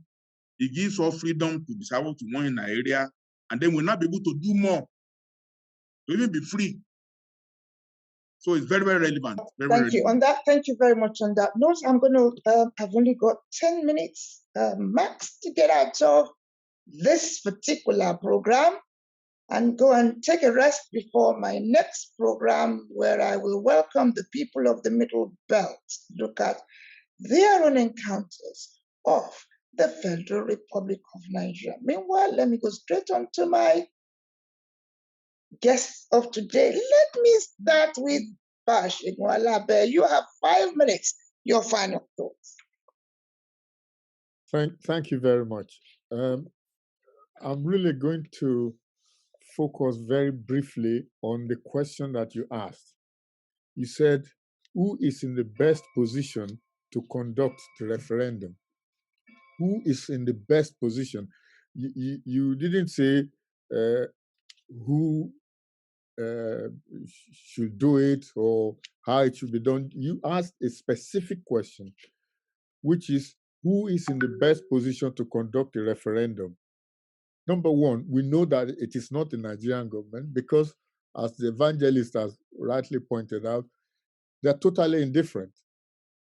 If they weren't indifferent, by this time, we will have had somebody say, actually, oh, maybe we should have it will have been discussed. They haven't done it. The second suggestion, I think also by Evangelist Ige, was that the UN was the best to conduct the referendum. And the question is, how do we get the UN to be involved? Because what the Alagba was saying was that they are not interested either, because I think Elder Fakunda was saying exactly the same thing, that the UN will not help or will not assist in dividing Nigeria, because the way we are is suitable to them. I mean, they're quite happy with the way we are at the minute. The question that so we have a problem. We can't rely on the Nigerian government to do it. It is not likely that the governors or the assemblies of the Yoruba states will take this up. So what do? We can't just do nothing. And my own personal view, and I've expressed this many, many times, is really the UN route. I think is the best we can, and as long as we articulate what we are looking for. And the question, finally, just to deal with Elder Fakunda's list, which was constitution, an approved map, a governance structure, and a blueprint. I'm not actually personally sure that is necessary before once we've decided that we are leaving by whatever means of referendum, we can then sit down and be making these decisions. There's no point. It's like putting the cart before the horse. You can't say all these things first, yes, and then you have a referendum and everybody says no anyway. Thank you. We have a referendum, we decide we are leaving, and then we all sit down. I mean, I have also written a constitution for myself. So that's just my own view. I would say we need to approach the UN, and it doesn't have to be one single letter. It could be many of them. I don't want to go into better and clearer particulars, as we normally say. I'd like to be focused. Fine. Any more focus points of yours, please? No, that's I was only interested in answering your question. Thank you. Which was who is in the best position to conduct the referendum. Thank you. Bash Igwalabe, always a pleasure to have you. Always a pleasure. Thank you. From the very first time I brought you into this program, a lot of people I know constructively fell in love with you. Oh, thank you so much indeed. I look forward to having you back. again. Eti dagba, eni dagba yeye, eno àlàáfíà le mama wa. That's wonderful what you've just done for us today. And thank you for joining me. Thank you. Thank you very much indeed. Let me go straight on to Elder Odede. 5 minutes. Your closing summary. Thank All right. you. Thank you very much. My summary will be very short, and I'm going to use Bashigun as my example. Now, the simple answer to all these questions is what I had said earlier, that we need to compel our houses of assembly and political leaders. We have to find a way to compel them to carry out that referendum. Why I'm using Bashigun as an example is this. He is a chief, and a very proud chief also. Now, let us imagine that he gets together with his fellow chiefs in, is it Ijesha, right? Can't they convince wọn? Ìjẹ̀bú-Jẹ̀ṣà, okay. Can't they convince our fellow chiefs wọn pé a fẹ́ ṣe referendum o, ẹ bá wa fọwọ́ sí ọ̀rọ̀ yìí? Just in that locality alone, ṣe mọ̀ pé when the chiefs and everybody tán bá ti bẹ̀rẹ̀ sí fọwọ́ sí tán fẹnu sí, àwọn tán yàn sílé ìgbìmọ̀ aṣòfin ò ní choice ju kán gbà sí wọn lẹ́nu lọ. Títorí pé àìtí dé point tí àwọn ojúlùmọ̀ ìlú, àwọn chiefs ìlú, àwọn àgbà ìlú, wọn ì tí máa sọ̀rọ̀ sí pé báyìí la fẹ́. Nǹkan tí a ṣe ń bẹ̀rù nìyẹn pé bóyá wọn ò ní ṣe, bóyá wọ́n máa ṣe. Ìyẹn number 1. Number 2, gbogbo nǹkan ló máa ń nídìí, ló máa ń ní history, ló máa ń ní gbogbo ẹ̀ tá a lè máa tú jáde. Ohun tó yẹ ká dìmú ńbẹ̀, tó yẹ ká dìmú nísìn, tá a bá ti gbà pé okay o, referendum lọ̀nà tá a fẹ́ gbà. Ẹ má jẹ́ a ṣì máa deal pẹ̀lú United Nations, ọjọ́ iwájú nìyẹn. United Nations gan tá à ń sọ yìí ní last month, wọ́n pe UNPO, there's a group called United Unrepresented Nations People's Organization. Wọ́n ní kí UNPO set up what they call an expert committee on self-determination. So UN gan ò tí gbogbo èyí tá à ń sọ pé wọ́n kọ kinní kan 48, wọ́n kọ kinní kan ìgbà colonial rule nìyẹn. Àwọn tán dẹ̀ wà colonial rule ló dá United Nations sílẹ̀. So a ṣì máa deal pẹ̀lú ìyẹn later. Ìtó matter jù ń bẹ̀, question tá a máa answer fúnra wa ni báwo la ṣe máa compel àwọn èèyàn wa láti ṣe nǹkan tá à ń fẹ́. Even question tá a máa béèrè gbogbo ẹ̀ a máa yanjú yẹn, but ká tiẹ̀ kọ́kọ́ compel wọn ná. Kí Bashigun kán bá wa sọ fáwọn àwọn ojúlùmọ̀ wọn, àwọn chief ní Ìjẹ̀bú-Jẹ̀ṣà, kán pè wọ́n jọ, kán jọ jíròrò lórí ẹ̀, káwọn náà fọwọ́ sí. Then we move forward. Ẹ ṣeun. Ẹ jẹ́ ká dá dúró lórí ibẹ̀ yẹn. Inú mi dùn púpọ̀ nítorí wípé ní ọ̀dọ̀ àwa Gẹ̀ẹ́sì, once I say Gẹ̀ẹ́sì, I'm talking about the English, because United Kingdom 4 halves ni wá. Lọ́dọ̀ àwa Gẹ̀ẹ́sì, we talk about strategic community involvement in order to achieve partnership. Ìfiọwọ́sowọ́pọ̀. Kódà àpẹẹrẹ tẹ́ ẹ ṣe yẹn, inú mi dùn gan nítorí àwọn olóyè pọ̀ jántúrú nílẹ̀ Yorùbá. Gbogbo ilẹ̀ Yorùbá lolóyè. Ká tó wí ẹ máa gbọ́ kinní kan. Very good. Nice one. I thank you. Let me again thank you, Elder Alagba Femi Odedeyi.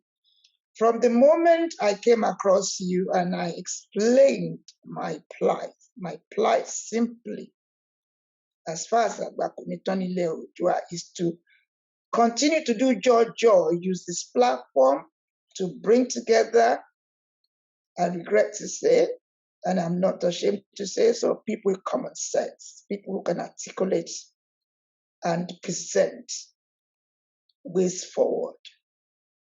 That's the purpose. I thank Olodumare that people of like yourself responded. And again, I think it's the third or fourth time I've got you here. Thank you for agreeing. Each time I say, oh, I think we should go back and talk to the people some more. Mo dúpẹ́ púpọ̀ lọ́wọ́ yín, ẹ dàgbà ẹ dògbò. Kì í ṣe pé ẹnìkankan sanwó fún yín, wọ́n sanwó fún yín. Mi ò rí yín ká ẹ bẹ̀rẹ̀ sí sọ pé we haven't got money to do this. We want to raise money because you want to do this. Thank you for your financial contribution. Thank you for the energy you invest. And one good thing about your committee, ẹlẹ́sẹ̀ mẹ́ta ni ẹni ní Nigeria. You have representation in Nigeria, you have representation in the United States, and of course in United Kingdom. Àrùmẹ́ta tí kò ní dọ̀bẹ̀nù, àrùmẹ́ta tí kò ní dọ̀bẹ̀nù. Olódùmarè kó jọ̀wọ́ kó túbọ̀ bá mi ràn yín lọ́wọ́ kí ẹ lè bá wa ṣe àṣeyọrí àti àṣegbà yìí. Thank you so much for joining me again today. Mo dúpẹ́ púpọ̀. Ẹ jẹ́ kí n wá lọ sọ́dọ̀ last but not the least, Evangelist Babajide Ige, your final thoughts on today. Thank you very much, Ma. In as much as it would have been best, honorable, ideal, route, honor, àti ìlànà, suggestion àti advice. Bó ṣe yẹ kó wà nílẹ̀ Yorùbá gẹ́gẹ́ bí bàbá wa alàgbà Fẹ́mi Ọdẹ́dèyí ṣe gbé sílẹ̀ yẹn. My generation totally disagree with you, sir, with all due respect. Why? Because Bíbélì sọ pé if the foundation be destroyed, what can the righteous do? Tí ìpìlẹ̀ bá ti bàjẹ́, kí ni olódodo lè ṣe? Kò sí àwọn tó olódodo lè ṣe. Even gbogbo àwọn chiefs wa ní Nàìjíríà, ìdí ìbàjẹ́ ni wọ́n wà. Okay, nígbà tí àwọn politicians, senators, House of Rep, governor ò tí ì dáhùn dìgbà yìí. Ṣé àwọn chief tí ó jẹ́ olódodo nínú wọn ti bá wọn sọ ní why tí wọn ṣe tí yield? Plus any senator, any kí ni gbogbo wọn ti corrupt.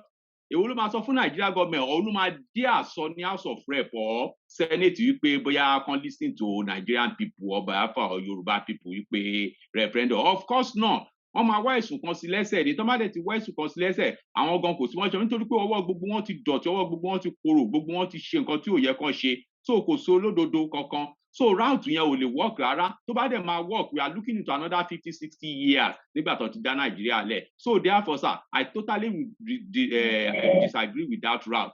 So nǹkan tó máa ṣẹlẹ̀ ń sìn ni pé we will continue to rally, we will continue to campaign, we will continue to do our awareness until to get to a boiling point.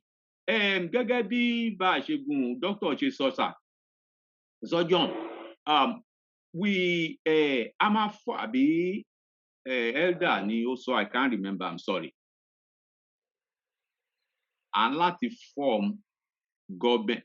Nigeria government is aware àwọn náà ń ṣọ́ra ṣe ń sìn ni níṣẹ́ ló dà yẹn pé ikú ń dẹ̀dẹ̀dẹ̀dẹ̀ ń dẹ fún à ń dẹ̀ wọ́n àwọn náà ń dẹ wá olúkàlùkù mọ̀ ọ́n because Yoruba nation as it is presently we are no longer under 1999 constitution. We are under international law. International community won't dispute here.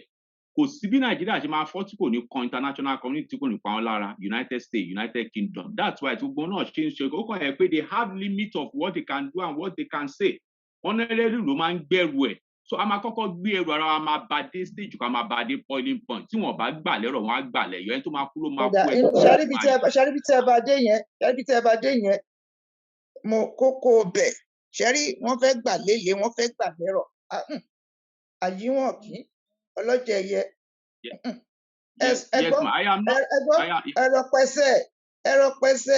ẹ̀rọ pẹ́sẹ̀ òun ní tìgbín ẹ̀rọ pẹ́sẹ̀ òun tẹ pupa ẹ bá mi focus on ṣẹlẹ̀ mi tí mo bá yín sọ̀rọ̀ yìí Ajíṣọlá ọmọ tẹ́lẹ̀ ogun àwọn oṣù gbogbo yẹn kí n tẹ̀sán sí ni pé ohun tí àwọn alàgbà Ọdẹ́dèyí sọ pé ká ṣẹ̀ṣẹ̀ máa lọ fàkókò ṣòfò ká máa rò wípé àwọn tí wọ́n wà ní ibi tí wọ́n ṣe àgúnláàgún tẹ̀tẹ̀ páwọn la fẹ́ ní kán bá wa ṣe ẹ̀yin ò gbà yẹn ẹ̀kọ́ ǹtẹ̀ wá sọ sí ni pé ǹtẹ̀ yìí ń sọ ni wípé Nàìjíríà o ẹ̀yin ẹ ti sáàkì Nàìjíríà referendum ẹ gbà pé wọ́n máa ṣe ṣùgbọ́n àwọn ẹni wọ̀nyẹn wọ́n dẹ̀ tí wọ́n di ológbò tẹ́ ẹ̀ lè fi ṣọ́ ẹran díndín ṣé ọ̀rọ̀ mi ti yé yín ibẹ̀ ní kẹ́ ẹ jẹ́ ká fi sí.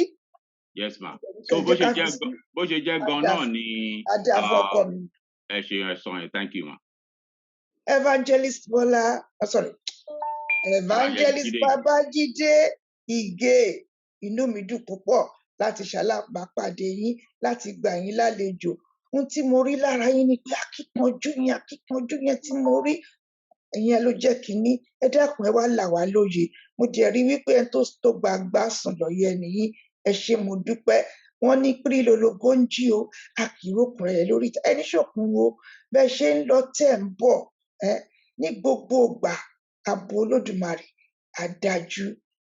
Ẹ ní jẹ̀kan tán kẹ́ tó rí kan. Owó yín lẹ̀ ná. Níjọ́ kan tí mo pè yín ẹ wà lórí plane.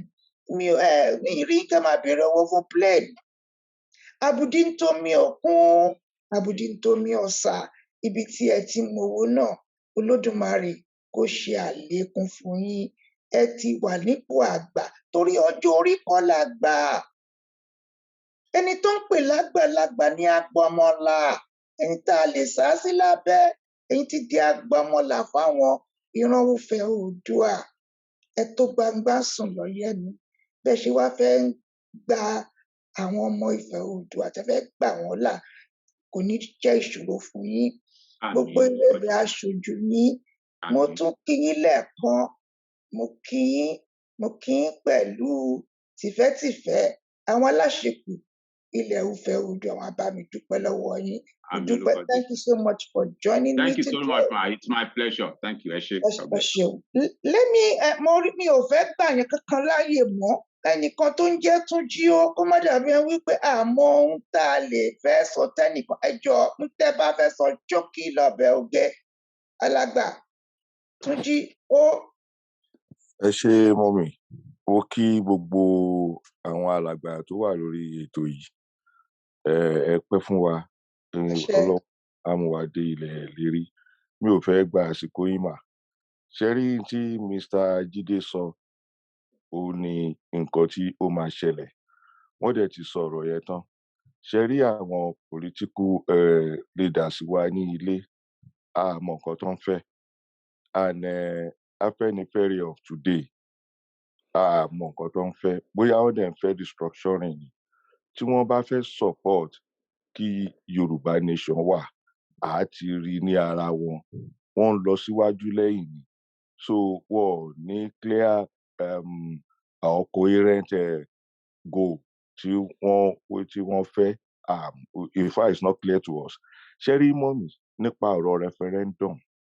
It's pretty simple. Ìkọ́nú àwọn àgbà wa ti sọ̀rọ̀ kọjá lẹ́ẹ̀kan.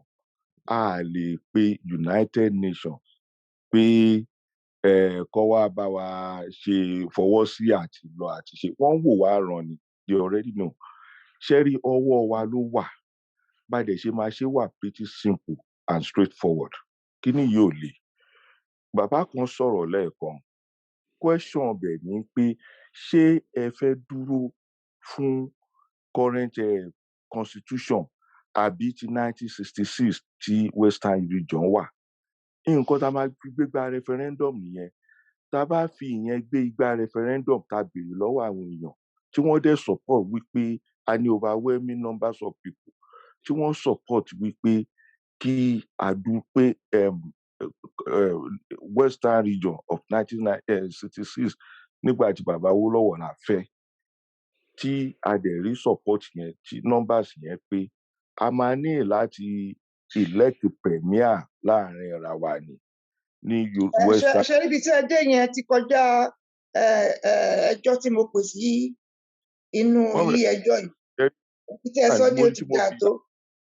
Ẹ foríjì mi. Ṣé ní tí mo fi yàbára bẹ̀ ni pé the way forward. Ẹ má mi ò gbà if you encourage you don't yàbára. Okay. Ẹ má bínú.